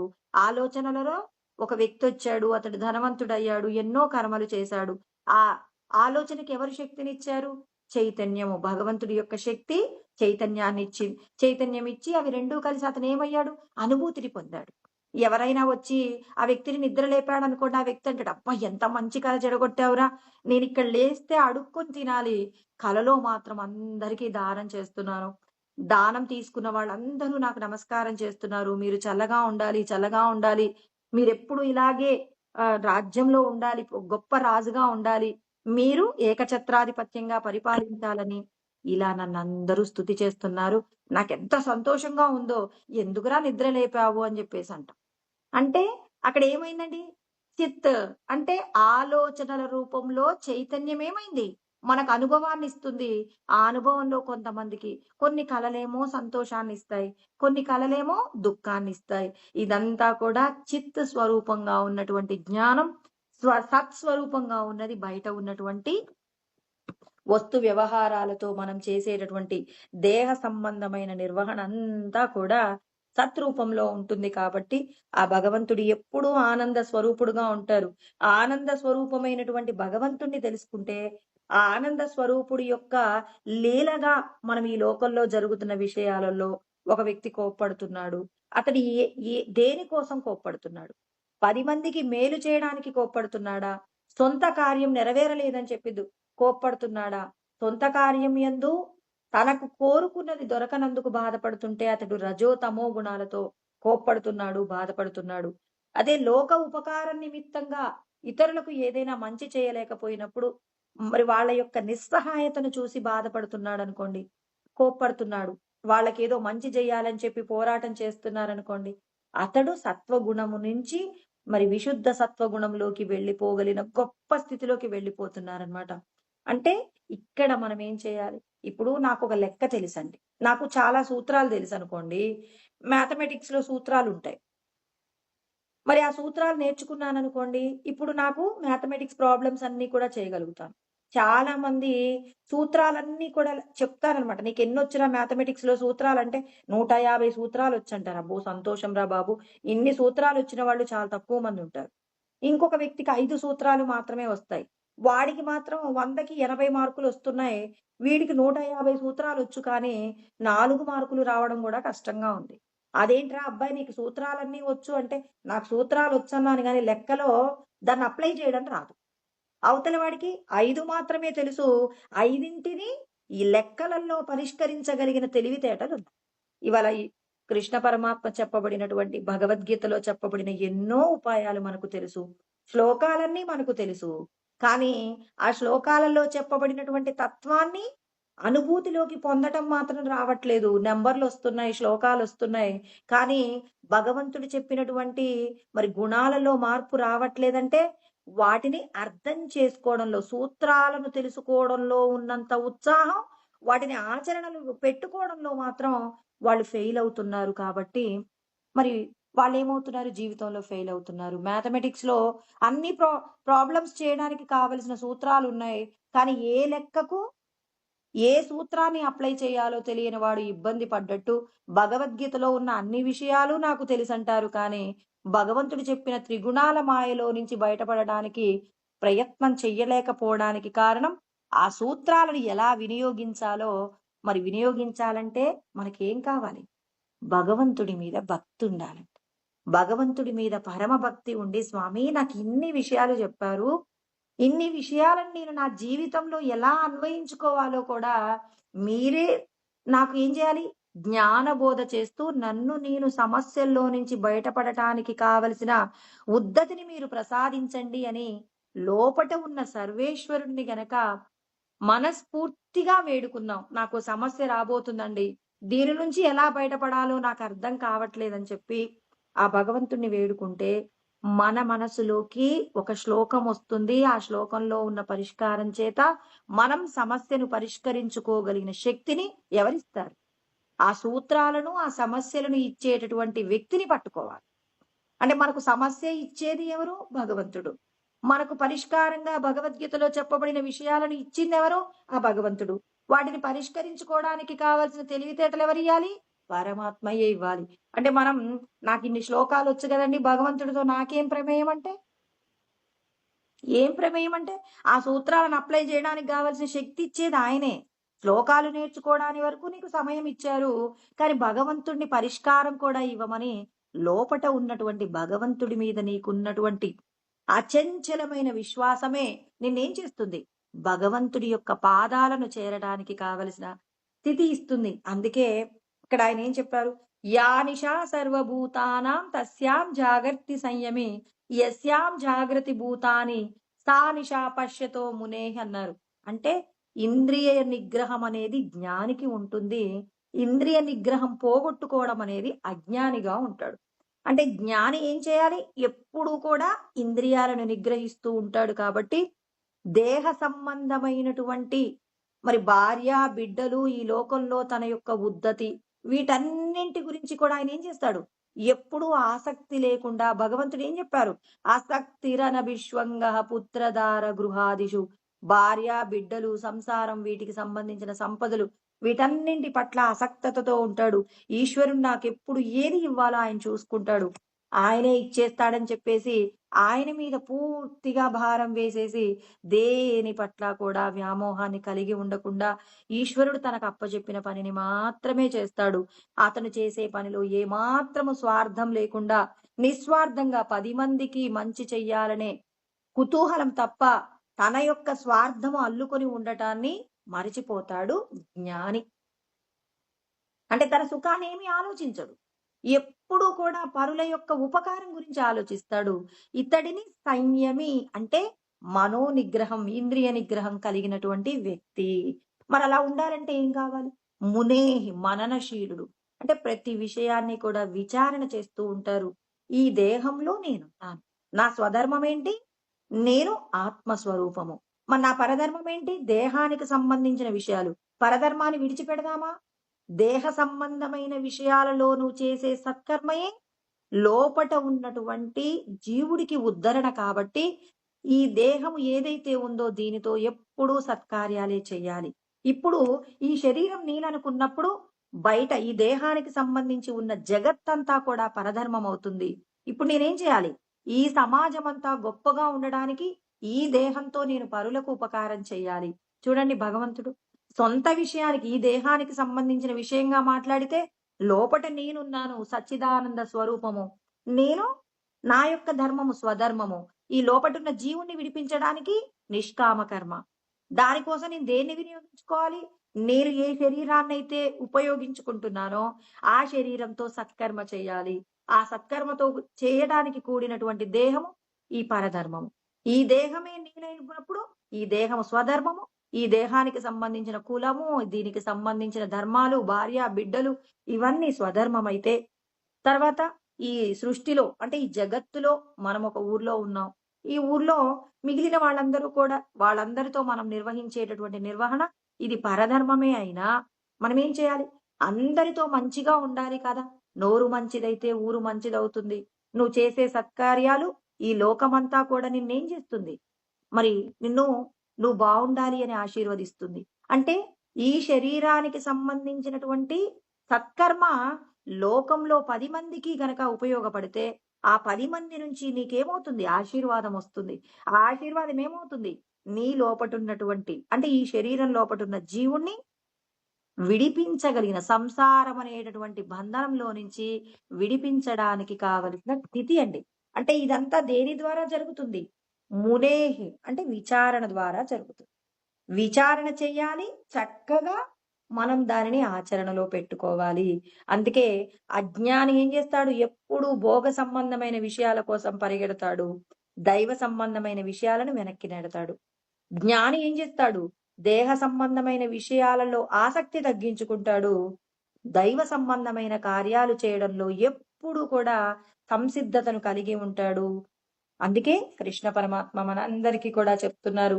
సక్తాహ కర్మణ్య విద్వాంసో యథా కుర్వంతి భారత కుర్యాద్ విద్వాంస్తదాసక్తః చికీర్షు లోక సంగ్రహం అని మనకెక్కడ అంటే 3వ అధ్యాయంలో 25వ శ్లోకంలో మాట్లాడతారనమాట. అంటే అజ్ఞాని ఏం చేస్తాడు? ఎప్పుడు భార్య బిడ్డల మీద ఉన్న మమకారం చేత వాళ్ళకి ఎప్పుడు ఏదో ఒకటి సమకూర్చాలి. నేనున్నప్పుడు కొంత సమకూర్చాలి. నేను వెళ్ళిపోయిన తర్వాత కూడా నా కుటుంబం సంతోషంగా ఉండాలని వాళ్ళకి ఏదో ఉపకారం తానే చేసినట్టు, తానే అన్ని కల్పిస్తున్నట్టుగా భావన చేసుకుంటాడనమాట. అయ్యో నేను బ్రతికున్నప్పుడే చేయకపోతే నా కుటుంబం పరిస్థితి ఏంటి? ఎవరు ఆదుకుంటారు? నేనున్నప్పుడే చెయ్యాలి కదా అని చెప్పి తొందరపడటంలో ఒక గుణం చెప్తారండి. కృష్ణ పరమాత్మ చెప్తారు, లోభః ప్రవృత్తిరారంభః కర్మణామశమ స్పృహ. అంటే ఎప్పుడు కూడా తృష్ణ చేత బాధపడుతుంటాడండి. కోరిక, అయ్యో నా కుటుంబానికి ఏదో చేయాలి. లోభః తన దగ్గర ఉన్నది ఏదైతే ఉందో అది కుటుంబానికే ఉపయోగపడాలి తప్ప వేరొకరికి ఉపయోగపడకూడదని నిషిద్ధ కర్మలు చెయ్యకూడనటువంటి కర్మలు చేయడంలో కర్మణామశమః స్పృహ అంటే అశాంతిని పొందుతూ ఎప్పుడూ నిరాశ నిస్పృహల చేత ఏం చేస్తుంటాడు? మరి తన కుటుంబానికి జరిగే మేలు కోసం అని చెప్పేసి తొందరపడే మనస్తత్వం ఉంటుందట రజోగుణం. ఒక చోట స్థిరంగా నిలబడలేడండి. నిలబడలేక పరిగెడుతూ ఉంటాడు. ఎక్కడ ఎలా ఎంత తొందరగా నేను ఇవ్వవలసింది ఇవ్వాలి. ఒకవేళ నేను ఈ రోజే మరణిస్తే అయ్యో నా కుటుంబం పరిస్థితి ఏంటి? నేను లేకపోతే నా కుటుంబాన్ని ఎవరు చూసుకుంటారు? ఇందులో భగవంతుడు ఎక్కడైనా కనిపిస్తున్నాడా అండి? అన్నీ మనమే చేస్తున్నాం. నువ్వు ఈ కుటుంబంలోనే ఎందుకున్నావు? వీళ్ళకే నువ్వెందుకు భర్తగా ఉన్నావు? ఎందుకు భార్యగా ఉన్నావు? ఎందుకు వీళ్ళతోనే కలిసి ఉన్నావు నువ్వు? నువ్వెందుకు ఈ కులంలోనే ఉన్నావు? నీకెందుకు ఇంత సంపదే ఉంది? ఇవన్నీ మనం చేసిన కర్మల ఫలితం. ఎవరిస్తున్నారు ఈ ఫలితాన్ని? ఈశ్వరుడిస్తున్నారు. ఈశ్వరుడే అన్నీ ఇస్తున్నారన్నప్పుడు నీ ఈ తొందర ఎందుకు? చేసేటటువంటి కార్యమునందు భగవంతుడు ధర్మ నియమాలు చెప్పారు కదా! ధర్మంతో కూడిన కార్యాచరణ చెప్పారు కదా! ఆ కార్యాచరణ నిమిత్తం భగవంతుడి మీద ఎందుకు భారం వేసి స్థిరంగా ఉండలేవు? ఎందుకు ఉండలేరు అంటే నేనే నా పిల్లలకు అన్నీ ఇస్తున్నాననే ఆ ఆలోచన ఏం చేస్తుందంటే తొందర పెడుతుందండి. ఇప్పుడు మనం గమనిస్తేనండి, ఇప్పుడు నా మనసులోకి ఎవరో వచ్చారు. రాగానే ఒక ఆలోచన కూడా వచ్చింది. రాగానే నేను వెంటనే వీళ్ళకి ఫోను చేసి మాట్లాడాలి అనుకుంటాను. అని వెంటనే ఫోన్ తీసుకున్నాను. ఫోన్ చేస్తున్నానండి. వాళ్ళెవరితోనో మాట్లాడుతున్నారు. ఫోన్‌లో బిజీగా ఉన్నారు. ఇలా ఒకటికి 2 సార్లు నేను చేశాను. వెంటనే కోపమొస్తుంది. అయ్యో! నేను వీళ్ళతో మాట్లాడదాం అనుకున్నాను. వీళ్ళేంటి బిజీగా ఉన్నారు. అయినా మాట్లాడుతున్నప్పుడు నా ఫోన్ చూసుకొని వాళ్ళు ఫోన్ చేయాలి కదా! అని చెప్పి వాళ్ళ మీద కోపమొస్తుందండి. అంటే చూడండి, ఇప్పుడు మనం మనసులోకి ఒక ఆలోచన రాగానే దానిని వెంటనే ఇంప్లిమెంట్ చేయకపోతే మనసెంత దుఃఖపడుతుందండి? మనసు పడేటటువంటి వేదన ఎంత ఉంది చూడండి. అంటే గమనించాలి. అప్పుడు మన మనసునన ఎందుకింతగా తొందర పడుతున్నావు నువ్వు? ఈ తొందర వల్ల నీకేంటి ఉపయోగం? ఇప్పుడు అవతలి వాళ్ళు ఏ పరిస్థితిలో ఉన్నారో, నువ్వొక విషయాన్ని అడగాలనుకుంటున్నావు. ఆ విషయాన్ని నువ్వు అడిగితే అవతలి వారికది సంతోషమవుతుందో, దుఃఖమవుతుందో, నీ నీ నీకు అది ఆనందాన్ని ఇవ్వచ్చేమో కానీ, నీ మాట అవతలి వ్యక్తికి ఆనందాన్ని ఇవ్వట్లేదేమో, భగవంతుడు అందుకే వాళ్ళ ఫోన్ బిజీగా పెట్టారేమో అని చెప్పేసి కొద్దిగా మనం ఆలోచన చేసి, కాసేపు గనక ఆ విషయం గురించి ఆలోచన చేస్తే, అవును ఈ విషయం నాకు సంతోషాన్నిస్తుంది కానీ, వాళ్ళకి సంతోషాన్నిస్తుందో ఇవ్వదో. మంచే జరిగింది భగవంతుడా రక్షించారండి. ఇప్పుడు గనక వాళ్ళు గనక ఫోను వెంటనే చేసి ఉంటే నేను వాళ్ళతో ఈ విషయం చెప్పేదాన్ని. చెప్పుంటే వాళ్ళు ఆ విషయానికి ఎంతో బాధపడి ఉండేవాళ్ళు. భగవంతుడా రక్షించావని భగవంతుడి యొక్క స్పర్శను, భగవంతుడి యొక్క స్థితిని, అక్కడ మనకు భగవంతుడు చేసిన మేలుని గనక మనం గుర్తించగలిగితే గనక అప్పుడేమవుతుందండి? ఖచ్చితంగా అది మనల్ని రక్షణ చేస్తుందనమాట. అంటే ఆ రక్షణ చూడండి ఎంత బాగా అంటే భగవంతుడి యొక్క ఉనికిని, భగవంతుడి యొక్క అస్తిత్వాన్ని మనం ఏం చేస్తున్నాం? గమనించి మనం ఏం చేసుకున్నాం? మనల్ని రక్షించడానికి ఈశ్వరుడు మన వెన్నంటే ఉంటాడని మనం భగవంతుడిని గుర్తించి, భగవంతుడికి కృతజ్ఞతలు చెప్పుకుంటే, దాని వలన చూడండి ఎంత ప్రయోజనం జరుగుతుందో. అంటే నిజంగా నీకు భగవంతుడి మీద అంత నమ్మకం ఉంటే, అక్కడ వాళ్ళు ఫోన్ తీయనందుకు కోప్పడటానికి బదులుగా, భగవంతుడు నన్నేదో ఆలోచన చెయ్యమంటున్నాడు. రెండవసారి పరామర్శ చెయ్యమంటున్నాడు. భగవంతుడు ఈ మాటను అవతలి వారికి చెప్పకూడదంటున్నారని, భగవంతుడు మనకు చేసిన సూచన పట్టుకోగలగాలి. ఇదండి నిజమైన జ్ఞానం అంటే. మనమేం చేస్తాం? అవతలి వాళ్ళు ఫోన్ తీయగానే తిట్టేస్తాం. చెప్పాల్సిన మంచి విషయాన్ని వదిలిపెట్టేసి తిట్టేస్తాం. ఒక మాటను చెప్పడంలో హనుమంతుడు ఎంత జాగ్రత్తగా ఉంటారండి. లంకలో ఉన్న సీతమ్మను చూడటానికి వెళ్లి వచ్చేటప్పుడు శ్రీరాముడు తన రాకను చూసి సంతోషపడాలి అని చెప్పేసి హనుమ మాట్లాడతారు. చూశాను సీతను అంటారండి. మొట్టమొదట చూడండి ఏ మాట మాట్లాడారు. ముందు సీతను అన్నాడనుకోండి. ఆ! సీతకేమైనా అయిందా అని బాధపడతాడేమో, భయపడతాడేమోనని చూశాను సీతను అంటాడు. అంటే చూశాను అంటే అమ్మను చూసేశాను నేను అనే మాట అంటే మాట్లాడడంలో మరి హనుమంతుడిని మనం ఎందుకు ఆదర్శంగా తీసుకోమండి? హనుమంతుడు మాట్లాడిన తీరును చూసి పొగుడుతాం కానీ మనమెందుకు అలా మాట్లాడం?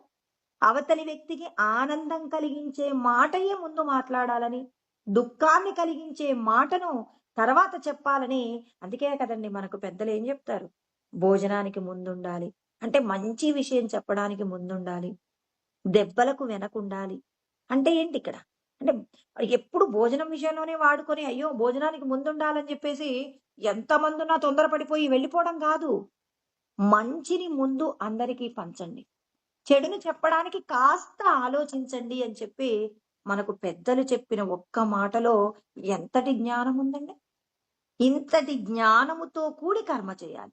అంటే ఇక్కడ అజ్ఞాని ఏం చేస్తూ ఉంటాడు? తనకు ఏదో రావాలి అనుకున్నప్పుడు ఏం చేస్తూ ఉంటాడు? తొందర పడుతూ ఉంటాడు. తాను వెంటనే వాటిని సమకూర్చేయాలి అని చెప్పేసి అతడు ఏం చేస్తుంటాడు? అశాంతి చేత ఎప్పుడూ కూడా సంతోషాన్ని పొందడండి. ఎప్పుడు రజోగుణం ఉన్న వాళ్ళండి ఎప్పుడూ ఆందోళన పడుతూనే ఉంటారు. తొందరపడి తప్పు చేస్తారు. అయ్యో! నేను తొందరపడ్డాను అని చెప్పేసి బాధపడుతుంటారు. దాన్ని సరిచేయడానికి ఇంకేదో అబద్ధం ఆడుతూ ఉంటారు. ఇలా అంటే రజోగుణం యొక్క ప్రవృత్తి ఇలా ఉంటుందని కృష్ణ పరమాత్మ చెప్తున్నారు. మనం కూడా ఇలా తొందరపడుతున్నామనుకోండి, వెంటనే మనమేం చేయాలి? అయ్యో! నాలో రజోగుణం ఎక్కువగా ఉంది. అందుకే నేను అనుకున్న పనిని వెంటనే చేయకపోతే నేను బాగా గాబరా పడుతున్నాను, ఆందోళన పడుతున్నాను. మరి దీని నుంచి నేను బయటపడాలి. బయటపడాలంటే ఏం చేయాలి? వెంటనే కాసేపు భగవన్నామ స్మరణ చేసి, ఈశ్వరా! నేనెందుకో ఈ పని చేయడంలో తొందరపడుతున్నాను. ఈ తొందర నుంచి ఏ ప్రమాదం రాకుండా మీరే చూసుకోండి స్వామి. నేను తొందరపాటులో ఏ విధమైనటువంటి చెడుగా ప్రవర్తన చేయకుండా మీరు చూసుకోండని మనలో రజోగుణ ప్రవృత్తి వచ్చినప్పుడు గుర్తించి లోపటున్నాయనుకో ఒకసారి ఏం చెప్పాం? కొంచెం జాగ్రత్తగా చూసుకోండయ్యా, నేను తొందరపడుతున్నాను. నాకెందుకో ఇది పొందాలనే కోరిక తొందర పెడుతుంది నన్ను. నన్ను రక్షించండని మనకి పాప పుణ్యాలు ఇచ్చే రిమోటర్ ఒకాయన ఉన్నాడు గదా!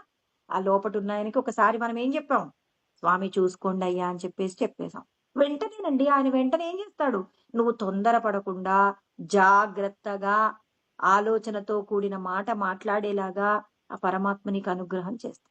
ఈ చిన్నపాటి గ్యాప్‌ని భగవంతుడితో గనక మనం మమేకం చేస్తే అంటే మనం ఏం చేసాం? భగవంతుడికి భాగస్వామ్యం ఇచ్చాం. అయ్యా నాకు తొందర కలుగుతుంది, చెయ్యాలనే కుతూహలం పెరుగుతుంది. ఈ కుతూహలం ప్రమాదం రాకుండా చూడండయ్యా అని భగవంతుడికి భాగస్వామ్యం ఇచ్చేసామండి. ఇంకేం పర్వాలేదు. మనకే కష్టం రాలేదు. అంటే దేహ సంబంధమైన విషయాలలో ఇటువంటి ఆసక్తి చేత మనం ఎలా అయితే ఉత్సాహంగా కర్మ చేస్తూ ఆ కర్మలు చేయడంలో తొత్రుపాటు పడతామో, కానీ ఆయన కృష్ణ పరమాత్మ చెప్తున్నారు కుర్యాద్ విద్వాంస్ తదాసక్తః. అంటే దేని పట్ల కూడా ఆసక్తి ఉండదండి. నాకు ఈ వస్తువు రావాలనేటటువంటి తొందర ఉండదు. ఈ వస్తువు వెళ్ళిపోతుందన్న బాధ లేకుండా ఎప్పుడు కూడా ప్రశాంతంగా భగవంతుడికి బాధ్యతలు అప్పచెప్తూ అంటే భగవంతుడికి ఏం చేస్తున్నాడు? కర్మ ఫలాలను అప్పచెప్తూ భగవంతుడా చూసుకోండి స్వామి అని చెప్పేసి ఆయన కర్మ చేయడంలో చాలా ఉత్సాహంగా ఉంటాడు. ఇక్కడ చూడండి, అజ్ఞాని తొందరపడుతున్నాడు, జ్ఞాని కూడా తొందరపడుతున్నాడు. అజ్ఞాని కుటుంబ విషయంగా సంతోషం కోసం తొందరపడుతూ కర్మలు చేస్తాడు. జ్ఞాని లోకానికి ఉపకారం చేయడం పట్ల కోప్పడతాడు, బాధపడతాడు. ఇవన్నీ పరులకు ఉపకారం చేసే ప్రయత్నం చేస్తాడనమాట.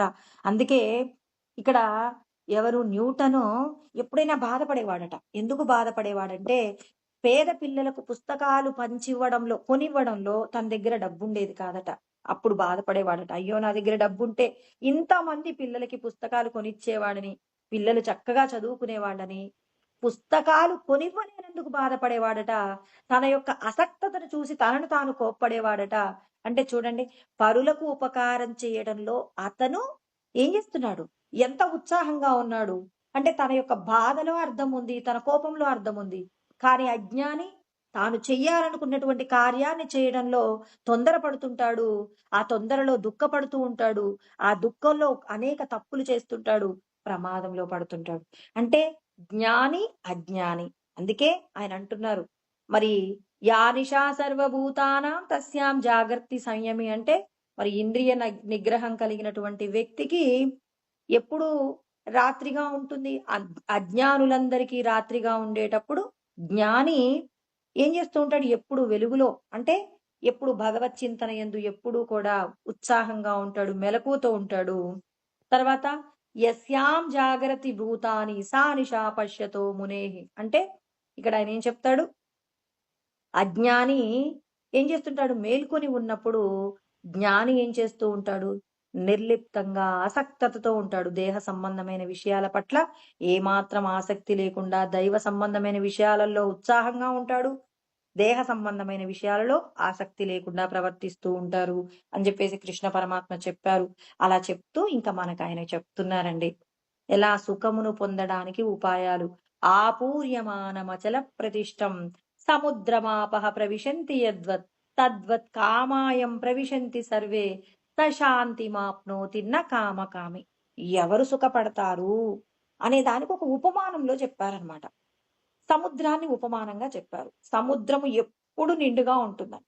ఆపూర్యమానమచల ప్రతిష్టం అంటే స్థిరంగా ఉంటుంది. అచలం అంటే స్థిరంగా కదలనటువంటి స్వరూపంగా ఉంటుందన్నమాట. అంటే కదలనటువంటి స్వరూపం అంటే దేనికి కూడా వీళ్ళు బెంగ పెట్టుకోరండి. దేనికి బెంగ పెట్టుకోరంటే ఎలా ఉంటారు? ఇప్పుడు సముద్రం ఉంది.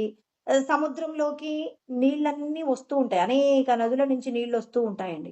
అన్ని నీళ్ళొచ్చి పడుతున్న ఆ సముద్రం ఏమైనా తొణికిసలాడుతూ ఏమైనా ఇబ్బంది పడుతుందా? ఏమీ ఇబ్బంది పడదు. అలా గంభీరంగా ఉంటుంది. ఒక్కొక్కసారి మేఘ రూపంలో సూర్యకిరణాల యొక్క తాకిడికి మేఘ రూపంలో నీరంతా కూడా ఆవిరి రూపంలో వెళ్ళిపోతుందండి. మేఘ రూపంలో తీసుకెళ్లి వెళ్తుంది. అయ్యో నా నీరైపోతుందని బాధపడుతుందా? అంటే సముద్రం ఎలా ఉంటుంది? ఎప్పుడు గంభీరంగానే ఉంటుంది. ఏమాత్రం తనకి ఏదో తరుగుదల ఉందని బాధపడదు. తర్వాత ఎవరో నదులన్నీ కలిసిపోయి నీరంతా పెరుగుతుందని ఏమాత్రము కూడా ఇబ్బంది లేకుండా, ఎప్పుడు నిండుకుండా తొనకదు అని చెప్పేసి చెప్తూ ఉంటారు కదా! మరి నిండు కుండ తొనకదు కాబట్టి, నిండు కుండలాగా సముద్రం ఎలా ఉంటుంది? ఎప్పుడు గంభీరంగా ఉంటుందండి. అదే విధంగా జ్ఞాని ఎలా ఉంటాడు? ఇందాక చెప్పుకున్న శ్లోకంలో ముని అంటే మననశీలుడు, జ్ఞాని ఎలా ఉంటాడు? ఇంద్రియ నిగ్రహం కలిగి ఉంటాడు.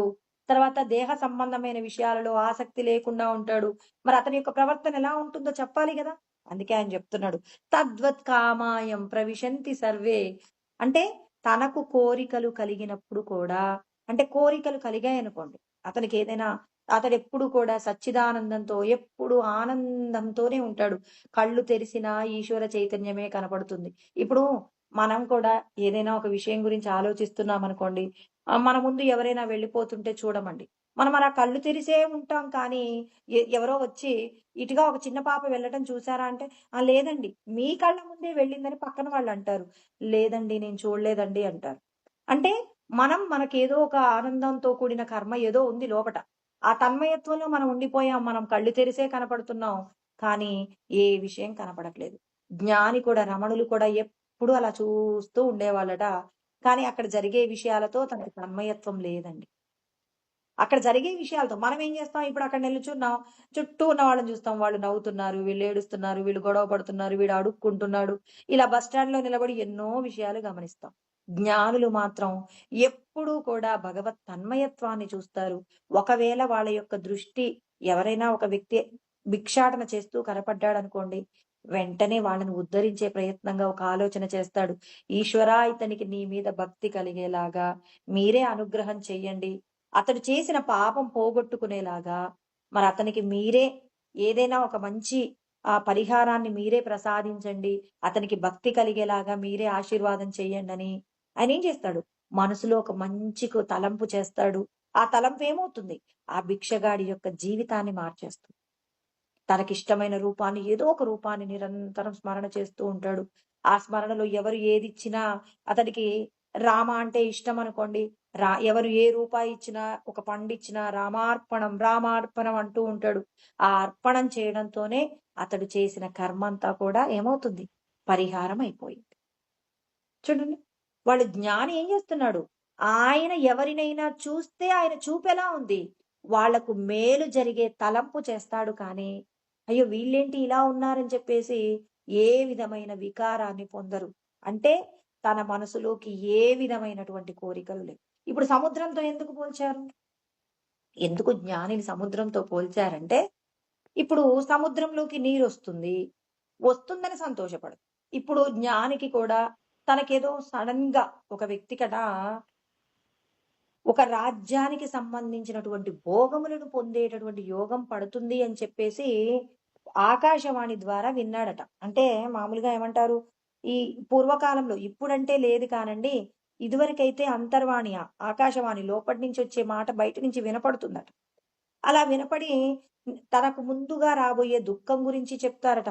మనకి కూడా ఆహ్, తెలుసు కదండీ! ఎవరికి కంసుడికి కూడా నీకు మీ చెల్లెలి యొక్క అష్టమ గర్భం ద్వారా నీకు మరణం రాబోతుంది అని చెప్పేసి చెప్తారు.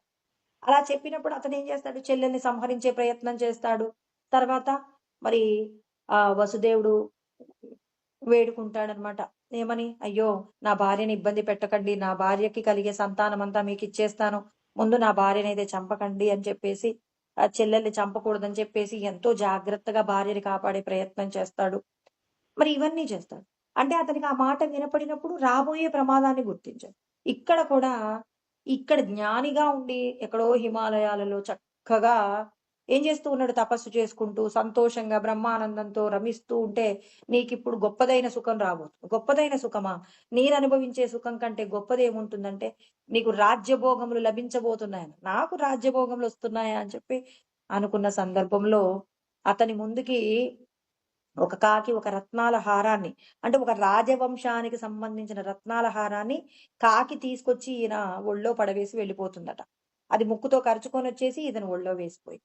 ఇప్పుడు ఆ రాజభటులందరూ కూడా వచ్చి చూశారు. ఇతని ఒళ్ళో ఉండటం గమనించి ఆ వ్యక్తిని తర్వాత ఆభరణాన్ని కూడా తీసుకెళ్తే రాజుగారు ఎంతో సంతోషమండి. ఈ ఆభరణం మీకు దొరికింది గాబట్టి నాకిచ్చారు.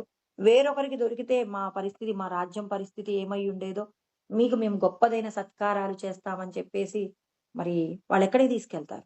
రాజ్యంలోకి తీసుకువెళ్ళిపోయి ఆయనకు గొప్ప గొప్పవైనటువంటి మరి విషయాలన్నింటిని కూడా అందిస్తారట. కానీ అతడు మాత్రం ఏమాత్రము దుఃఖాన్ని పొందడు. ఏమాత్రం దుఃఖం సంతోషం సంతోషం పొందడండి. అంటే తాను అనుభవించే సుఖంతో పోలిస్తే ఈ రాజుగారి యొక్క మరి ఏవైతే ఆయన కల్పించినటువంటి భోగములున్నాయో అవి అతనికి ఏమాత్రము సంతోషాన్ని కలిగించట్లేదు. వాటిని చూస్తున్నాడు. ఏమో ఇవి ఎంతకాలం ఉంటాయో చూస్తానని చెప్పేసి అలా చూస్తూ ఉంటాడు. అంటే సుఖములు కలిగినప్పుడు అమ్మో! నేనేంటి ఇక్కడెక్కడో హిమాలయాలలో తపస్సు చేసుకుంటున్నాను. నాకు రాజ్యానికి సంబంధించిన భోగములు కలుగుతాయా అని చెప్పేసి ఆ భోగముల పట్ల అతను ఆసక్తిని పొందడు. సముద్రం యందు నీరు చేరుతుంటే సముద్రము ఏమాత్రము కూడా నీళ్ళొస్తుందని తాను గంభీరంగా పొందదు. అందుకే పెద్దవాళ్ళు అన్నీ చెప్తారండి. ఇక్కడ కృష్ణ పరమాత్మ చెప్పిన విషయాలు మనం ఎక్కడ వినలేము. ఏమంటారు? అన్నీ ఉన్న ఆకు అణిగిమణిగి ఉంటుంది. ఏమీ లేని ఆకు ఎగిరెగిరి పడుతుంది. ఇప్పుడు లోపట బ్రహ్మానందానుభూతిని పొందేటటువంటి ఆయన ఈ రాజ్యభోగములొస్తే అబ్బో! ఇదేదో నేను గొప్ప స్థాయిని పొందుతున్నానని జెప్పేసి అతని తన్మయత్వాన్ని పొందుతాడా?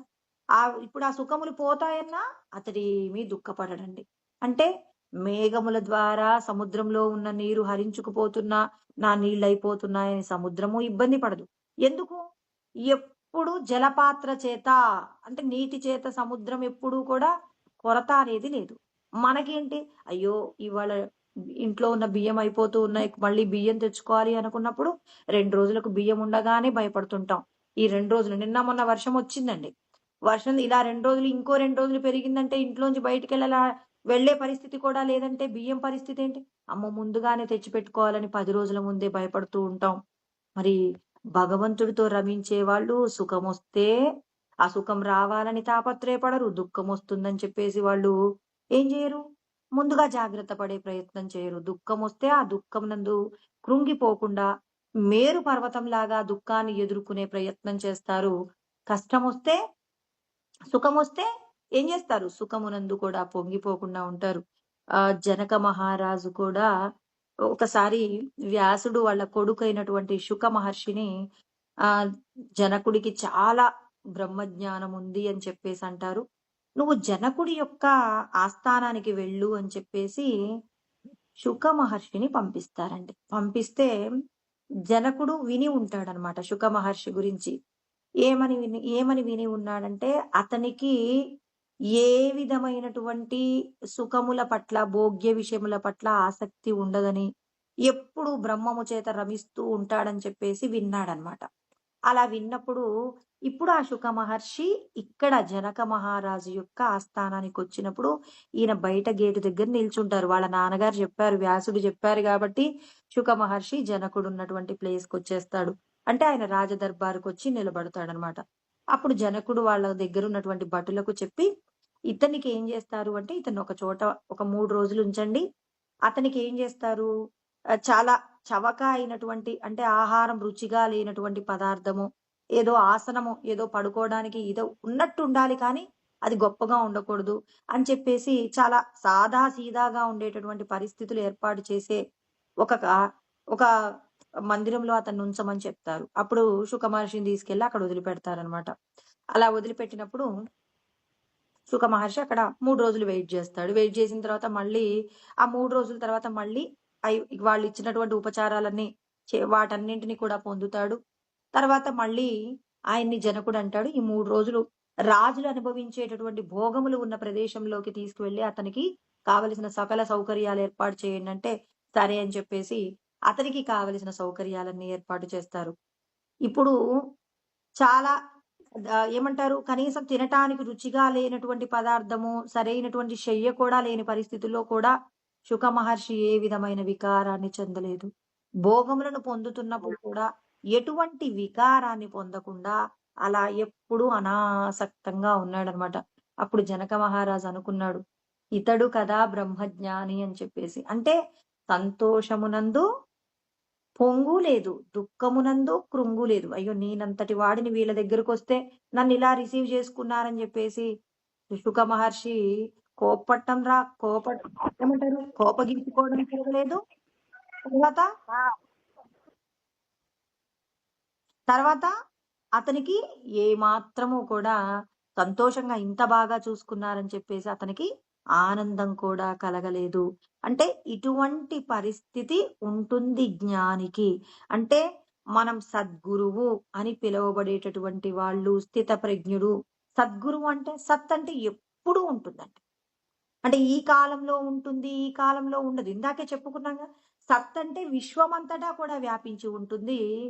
మరి వస్తు వ్యవహార రూపంలో ఉంటుంది చైతన్యమంతా. ఇక్కడ చిద్రూపంలో జ్ఞాన స్వరూపంగా ఆలోచనల రూపంలో ఉంటారని అందుకే నేను ముందు సత్, చిత్తు గురించినటువంటి జ్ఞానాన్ని చెప్పాను. అంటే వీళ్ళు సత్, చిత్ అనేటటువంటి సత్ అంటే ఎప్పుడూ ఉంటుందన్నమాట. సత్తుకి పేరే చైతన్యం అన్నమాట. చైతన్యాన్ని గుర్తించటం వస్తు వ్యవహారాలలో గుర్తిస్తాం. లోపటున్నటువంటి చిత్ స్వరూపాన్ని ఎలా గుర్తిస్తాం? అంటే ఆలోచనల రూపంలో ఉన్నటువంటి ఆ కదలికలను మనం అనుభవ రూపంలో గుర్తిస్తున్నాం. బాహ్యమునందు అనుభవ రూపంలో, ఆంతరమునందు అనుభవ రూపంలో మనం గమనిస్తూ ఉన్నాము కాబట్టి, ఇక్కడ ఏమైంది? వృత్తిరహిత చింత అంటే ఏంటి? అంటే లోపట మనస్సు యందు ఏ విధమైనటువంటి వృత్తి అంటే ఆలోచన అండి. అంటే ఏ విధమైన ఆలోచన లేకుండా ఎప్పుడూ కూడా బ్రహ్మానందము చేత రమిస్తూ పరమానందాన్ని పొందేటటువంటి స్వరూపం ఉంటుంది. అతన్నే సత్ గురువు అంటున్నారు. అంటే సత్తుని అంతటా చూస్తుంటాడు. పరమాత్మ చైతన్యాన్ని అంతటా చూస్తూ దేని పట్ల కూడా చెలించకుండా తనకి పరమ దుఃఖం రాబోతుంది అన్న భగవంతుడు నాకు ఇటువంటి దుఃఖాన్ని ఇవ్వటం మరి నేను అనుభవించవలసినటువంటిదే పరమాత్మ నిర్ణయించారని రమణ మహర్షి శరీరానికండి మరి సర్కోమా వ్యాధి వచ్చింది కదండి. ఆ వ్యాధి వస్తే రమణులేమైనా బాధపడ్డారా? ఏ మాత్రము బాధ లేకుండా గంభీరంగా ఆ శరీరం మీద పుట్టినటువంటి రాచపుండుని అలా చూస్తూ ఉండేవాడట. దానికి రక్తం కారుతూ ఉంటే ఈయన చూసేవాడట. అబ్బా! ఎంత బావుంది. ఈ రత్నం ఎంత బాగా ప్రకాశాన్ని కలిగి ఉంది. అంటే రక్తంతో కూడిన పుండును చూసినప్పుడు ఏమవుతుంది? అదంతా కూడా ఆ సూర్యకిరణాల చేత అంటే ఒక రత్నం ఉంటే ఆ రత్నము మణుల చేత ప్రకాశిస్తే ఎంత గొప్పగా ఉంటుందో ఆ మణిని చూసేవాడట. ఆ శరీరం మీదున్న గాయాన్ని చూసి. మనమైతే అలాంటి గాయాన్ని చూడటానికి కూడా ఇష్టపడం. అయ్యో! డాక్టర్లు దేవుళ్ళండి వాళ్ళెలా చూస్తారో, ఎలా వైద్యం చేస్తారో అంటారు. మనమైతే అసలు అలాంటిది మనకొస్తేనే భరించడం కష్టం. వేరొకరికొస్తే చూడటానికి కూడా ఇష్టపడం. కానీ రమణులనే వాళ్ళట అబ్బా!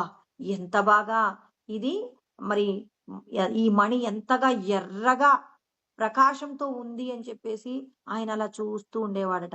అంటే ఆ శరీరానికి అదొక వ్యాధి అని, ఆ వ్యాధి వల్ల తనకు దుఃఖం ఉందని, ఆ దుఃఖాన్ని నేను అనుభవిస్తున్నానని కానీ ఎప్పుడు కూడా అలా ఆయన ఎప్పుడు చూసేవాడు కాదట. అడిగేవాళ్ళట మనలాంటి వాళ్ళు. స్వామి మీకు ఈ గాయం వల్ల ఈ పుండు వల్ల మీకేమి ఇబ్బంది లేదా? అంటే ఎందుకుంటుంది? ఇది దాని బాధ అదే అనుభవిస్తుంది. నేను కాదు కదా! అని చెప్పేసి ఆయన సాక్షిగా చూసాడట. అంటే సాక్షిగా చూస్తున్న వ్యక్తి సశాంతి మాప్నోతి న కామకామి. అతనికి కలిగేటటువంటి ఏ కోరికలు కూడా ఏమవుతున్నాయి? తనకు శాంతినే ప్రసాదిస్తాయి తప్ప ఏ కోరిక కూడా నాకిది లేదు అని దుఃఖపడటము కానివ్వండి, ఇది ఉంది అని చెప్పేసి పరమానందాన్ని పొందటం కానీ కూడా చేసేవారు కాదట. అంటే కృష్ణ పరమాత్మ మన అందరికీ కూడా జ్ఞానబోధ చేస్తూ ఉన్నారు. ఎటువంటి జ్ఞానబోధ? మీరు కూడా ఇటువంటి స్థితిలోకి రావాలంటే పరిస్థితులను ఎలా చక్కబెట్టుకోవాలి? ఎలా చక్కబెట్టుకుంటాం? అంటే ఈ శరీరానికి వచ్చే సుఖ దుఃఖాలన్నీ కూడా వచ్చిపోతూ ఉంటాయి. ఆగమా పాయినో నిత్యాహ తాం స్థితిక్షస్వ భారత అని 2వ అధ్యాయంలో ఆత్మబోధ ప్రారంభించిన వెంటనే నువ్వు సచ్చిదానంద స్వరూపమైన ఆత్మవే అని చెప్తూ 14వ శ్లోకంలో ఏమన్నారు?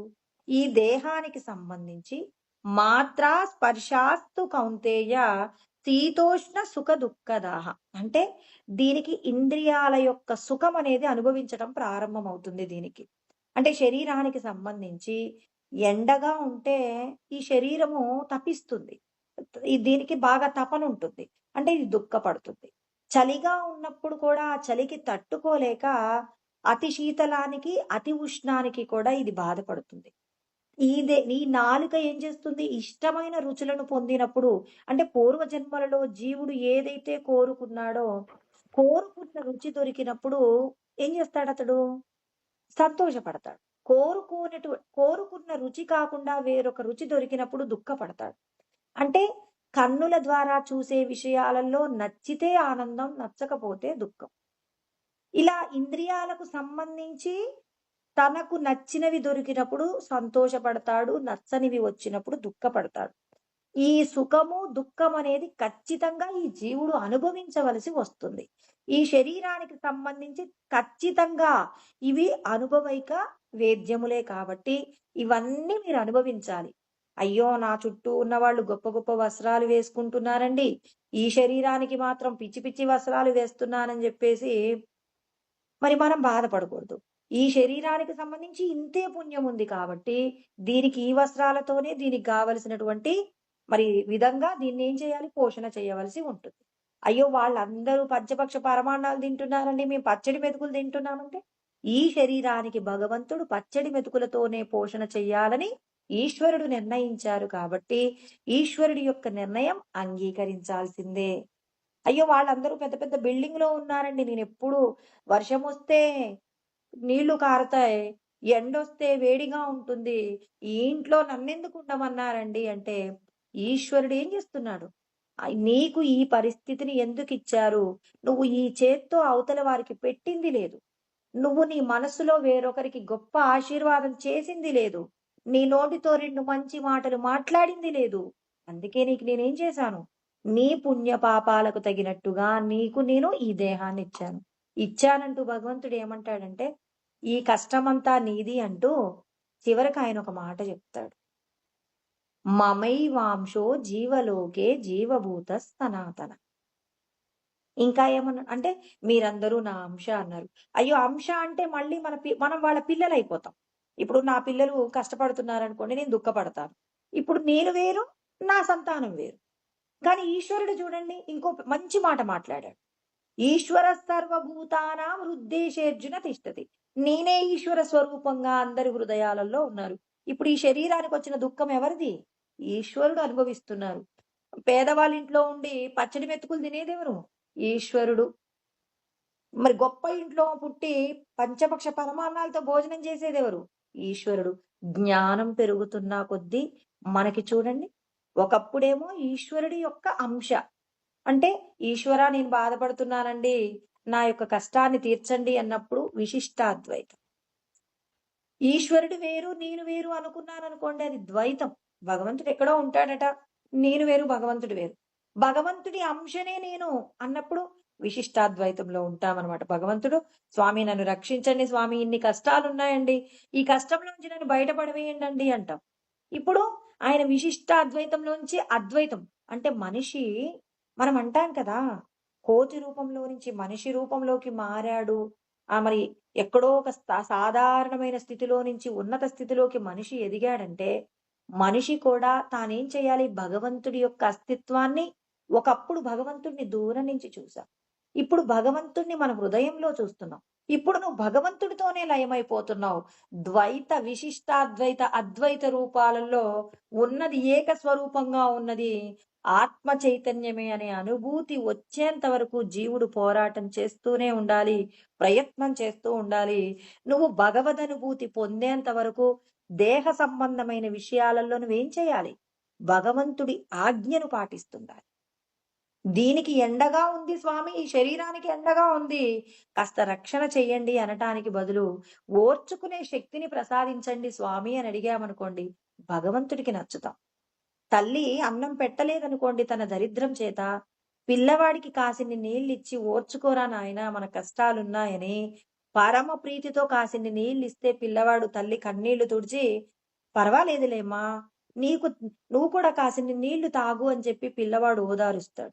అలా కాకుండా చూడు భగవంతుడికి దయ లేదురా మనకింత దుఃఖం ఇచ్చాడు అని చెప్పి మనం పిల్లవాడికి బోధ చేస్తే పిల్లవాడు నీళ్లు తాగుతూ ఓర్చుకుంటూ భగవంతుణ్ణి ద్వేషిస్తాడు, ధనవంతుణ్ణి ద్వేషిస్తాడు.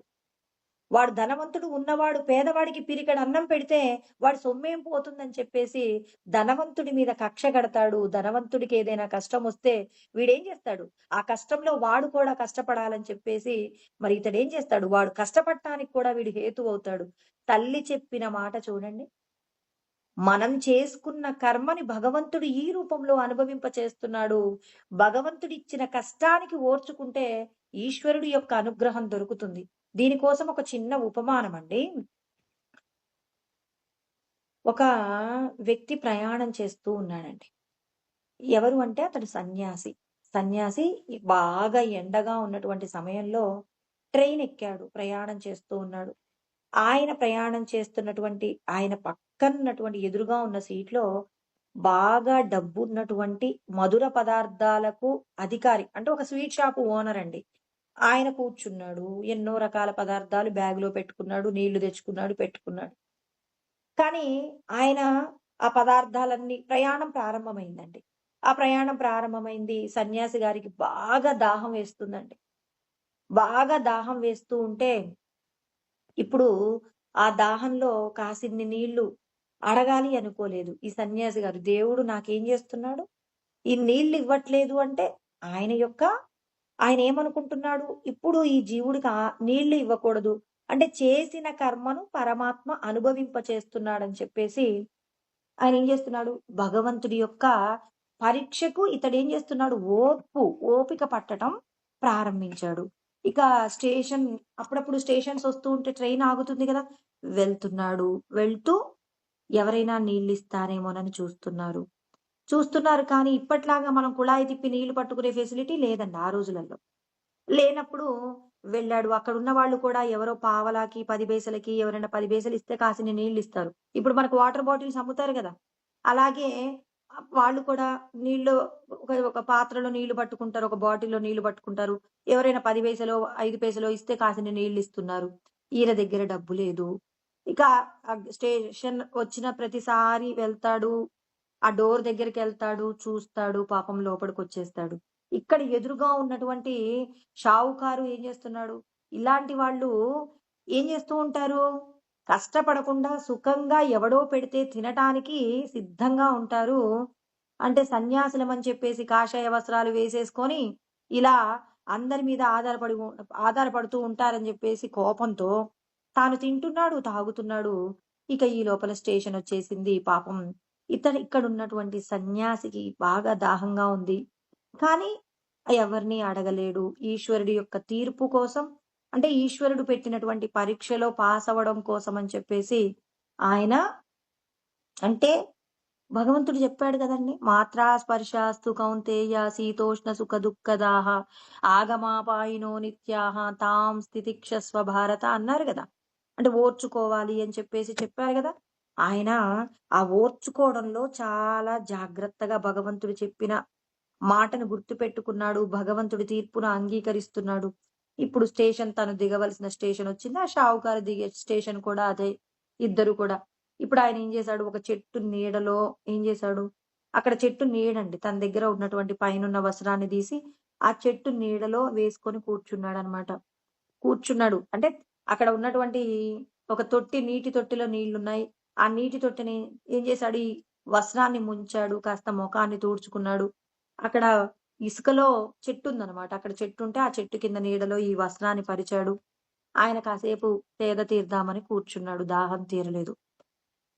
అక్కడ కూర్చున్నటువంటి వ్యక్తి ఇప్పటి వరకు తిన్నాడు. ఈ లోపల అతనికి ఒక క్యారేజ్ వచ్చిందండి. ఆ క్యారేజ్ వస్తే అతడు ధనవంతుడు కదా! అక్కడ చిన్న ఒక స్టేషన్‌లో ఒక గది ఉంది. ఆ గదిలో కూర్చున్నాడు. వెంటనే అతనికి పంచభక్ష పరమాన్నాలు ఏదో వాళ్ళ ఇంటి నుంచి వచ్చిన భోజనాలొచ్చాయి. అతడు తినటం తింటున్నాడు. ఆ ఎదురుగా చెట్టు కింద కూర్చున్నటువంటి సన్యాసిని చూస్తున్నాడు. అసహించుకుంటున్నాడు. ఇలాంటి వ్యక్తులు ఎందుకుంటారో భూమి మీద కష్టపడకుండానే ఇతరుల సంపదను దోచుకొని తినడం కోసం అని చెప్పి ఏమంటారు వాళ్ళని? వీళ్ళు ఏం చేస్తుంటారు? సోమరిగా ఉంటారని చెప్పేసి తిడుతున్నారు. ఈ లోపట ఒక పెద్దాయనొచ్చాడండి. ఈ షావుకారు స్వీట్ షాపు షావుకారు గదండీ ఇతడు. ఈ షాపులన్నింటికి ఓనర్ అయినటువంటి ఒక పెద్ద స్వీట్ షాపు ఓనర్ వచ్చాడు. ఆ స్వీట్ షాపు ఇప్పుడు ఆ స్వీట్ షాప్ ఓనర్ వచ్చాడనమాట. వచ్చి చూసాడు. వెంటనే అతన్ని చూసాడు. ఏంటి మా అందరికీ స్వీట్స్ పంచిచ్చేటటువంటి ఓనర్ గారు. అంటే అందరికీ ఆ స్వీట్స్ పంచేటటువంటి ఆ షాపు ఓనర్ అనమాట. వీళ్ళేమో చిన్న చిన్న దుకాణదారులు. అతడు ఓనర్ అనమాట. ఆ ఓనర్ గారు వచ్చారేంటి అని చెప్పేసి చూసాడు. ఏంటి ఎవరి కోసం వచ్చారు? నా కోసం వచ్చారా? ఇక్కడ ఎవరు లేరు కదా! అంటే అక్కడ సన్యాసి గారి దగ్గరికి వచ్చి "స్వామి రండి, స్వామి రండి" అని చెప్పేసి తన కోసం ఒక చోట ఒక నివాసం ఉందనమాట. ఆ నివాసంలోకి తీసుకెళ్ళి "తినండి స్వామి" అని చెప్పేసి చక్కగా ఆ పూరీలు, తర్వాత మంచి కూర, పప్పు, కూర, తర్వాత మధుర పదార్థాలు అన్నీ తెచ్చి "నీళ్లు తాగండి స్వామి" అని ఆయనకి పాదాలు పడుతూ, అతనికి విసనకర్రతో విసురుతూ అతనికి భోజనం పెట్టాడట. ఈ షావుకారు చూసారు. ఏంటి ఇతడేంటి ఇతనికి భోజనం పెడుతున్నాడు? ఇతనికేం అవసరం? సోమరిగా ఉండేవాళ్ళని ఇతను ఎంకరేజ్ చేస్తున్నాడేంటి అని చెప్పేసి అనుకుంటూ, ఇక నెమ్మదిగా అతనికి భోజనం పెట్టి, అతనికి నమస్కారం పెట్టి వెళ్ళిపోతుంటే ఈ షావుకారు అడిగాడట, "ఏంటండి మీరతనికి భోజనం పెట్టారంటే?" "ఏం లేదురా బాబు, నేను నిద్రపోతున్నప్పుడు నాకు శ్రీరాముడు కనపడ్డాడు. మా ఫోటోలో నేనెప్పుడు శ్రీరాముడు ఫోటోకి ఎదురుగా మా బెడ్‌రూమ్‌లో ఉంటుంది. ఆ ఫోటో ఉంటుంది. ఆ ఫోటోలో ఉన్నటువంటి శ్రీరాముడు నన్ను హ్మ్. నేనొచ్చాను నాకు భోజనం పెట్టు అని చెప్పేసి చెప్పారు. అంటే నేను కలలో కూడా నా భార్యకు చెప్పానట. నేను పూరీలొండమని చెప్పేసి దానికి సంబంధించిన కూర, మధుర పదార్థాలు సర్దమని కూడా ఆ కలలోనే చెప్పేసానట. నేను నిద్రపోయి లేసేసరికి నా భార్య క్యారేజీ సిద్ధం చేసి, "ఏవండీ ఎవరో స్టేషన్ నుంచి వస్తున్నానన్నారు. మరి వాళ్ళకి క్యారేజీ తీసుకెళ్ళండి" అని చెప్పేసి ఇస్తే, "అంటే నీ కలలో కన్నాను గదా! మరి ఇది ఎలా?" అంటే, "మీరే వచ్చి చెప్పారండి" అని చెప్పేస్తే, శ్రీరాముడే నేనొస్తున్నానని చెప్పేసి ఆయన నాకు కలలో కనిపించారు. సాక్షాత్తు ఈశ్వర స్వరూపమే వచ్చింది. నా పంట పండింది. నేను రోజు ఆ భగవంతుడి రాముడి రూపంలో నేను ఆరాధిస్తూ ఉంటాను. ఆయనే ఇవాళ నాకు భోజనం పెట్టే అవకాశం ఇచ్చారని చెప్పేసి మరి ఆయన చెప్పాడట. చూడండి. ఒక వ్యక్తికి సోమరిలా కనిపించాడు. అంటే ఈశ్వరుడి యొక్క ఆజ్ఞను అంగీకరించినటువంటి వారికి కాసేపు కష్టముందేమో కానీ, మరి పరమ సుఖాన్ని ఇచ్చాడా లేడా పరమాత్మ? అంటే దీనిని గుర్తించాలి. భగవంతుడు కష్టమిస్తే, కష్టమునందు భగవంతుడిని నింద చేయటం కాదు. మరి మనకు సుఖముందని వేరొకరిని నింద చేయటం కాదు. ఇలా ఏం చేస్తున్నాడు? ఎప్పుడూ కూడా తనకు కలిగిన కోరికలన్నింటినీ కూడా సముద్రంలోకి నదులన్నీ కలిసినట్టుగానే కోరికలన్నింటినీ కూడా ఏం చేస్తున్నాడు? ఈశ్వరుడి యొక్క సంకల్పంలో కలిపివేస్తూ ఉన్నాడు. సశాంతిమాప్నోతి న కామకామి. అంటే కోరికలు లేకుండా సంతోషమునందు, దుఃఖమునందు భగవంతుడినే చూస్తూ భగవదనుభూతిని పొందుతూ, భగవంతుడితోనే రమిస్తూ, భగవంతుడితోనే లయమవుతూ ఉంటారు. ఇతడు కదా స్థితప్రజ్ఞుడు అని చెప్పేసి మరి కృష్ణ పరమాత్మ చెప్పారనమాట. ఇంకొక శ్లోకంలో కూడా కృష్ణ పరమాత్మ మరి కోరికల నుంచి బయటపడటానికి కావలసిన ఉపాయం కూడా చెప్పారు. దాన్ని రేపు తెలుసుకుందామండి. ఓం సహనావవతు సహనౌ భునక్తు సహ వీర్యం కరవావహై తేజస్వినావధీతమస్తు మా విద్విషావహై. ఓం శాంతి శాంతి శాంతి. ఓం ఆప్యాయంతు మమాంగాని వాక్ప్రాణచక్షుః శ్రోత్రమతో బలమింద్రియాణి చ సర్వాణి. సర్వం బ్రహ్మోపనిషదమ్మ అహం బ్రహ్మ నిరాకుర్యామ్మ మా బ్రహ్మ నిరాకరణోద నిరాకరణమస్త్వ నిరాకరణం మే అస్తు తదాత్మని నిరతేయా ఉపనిషత్సు ధర్మాస్తే మయి సంతు తే మయి సంతు. ఓం శాంతి శాంతి శాంతి. హరి ఓం స్వస్తి.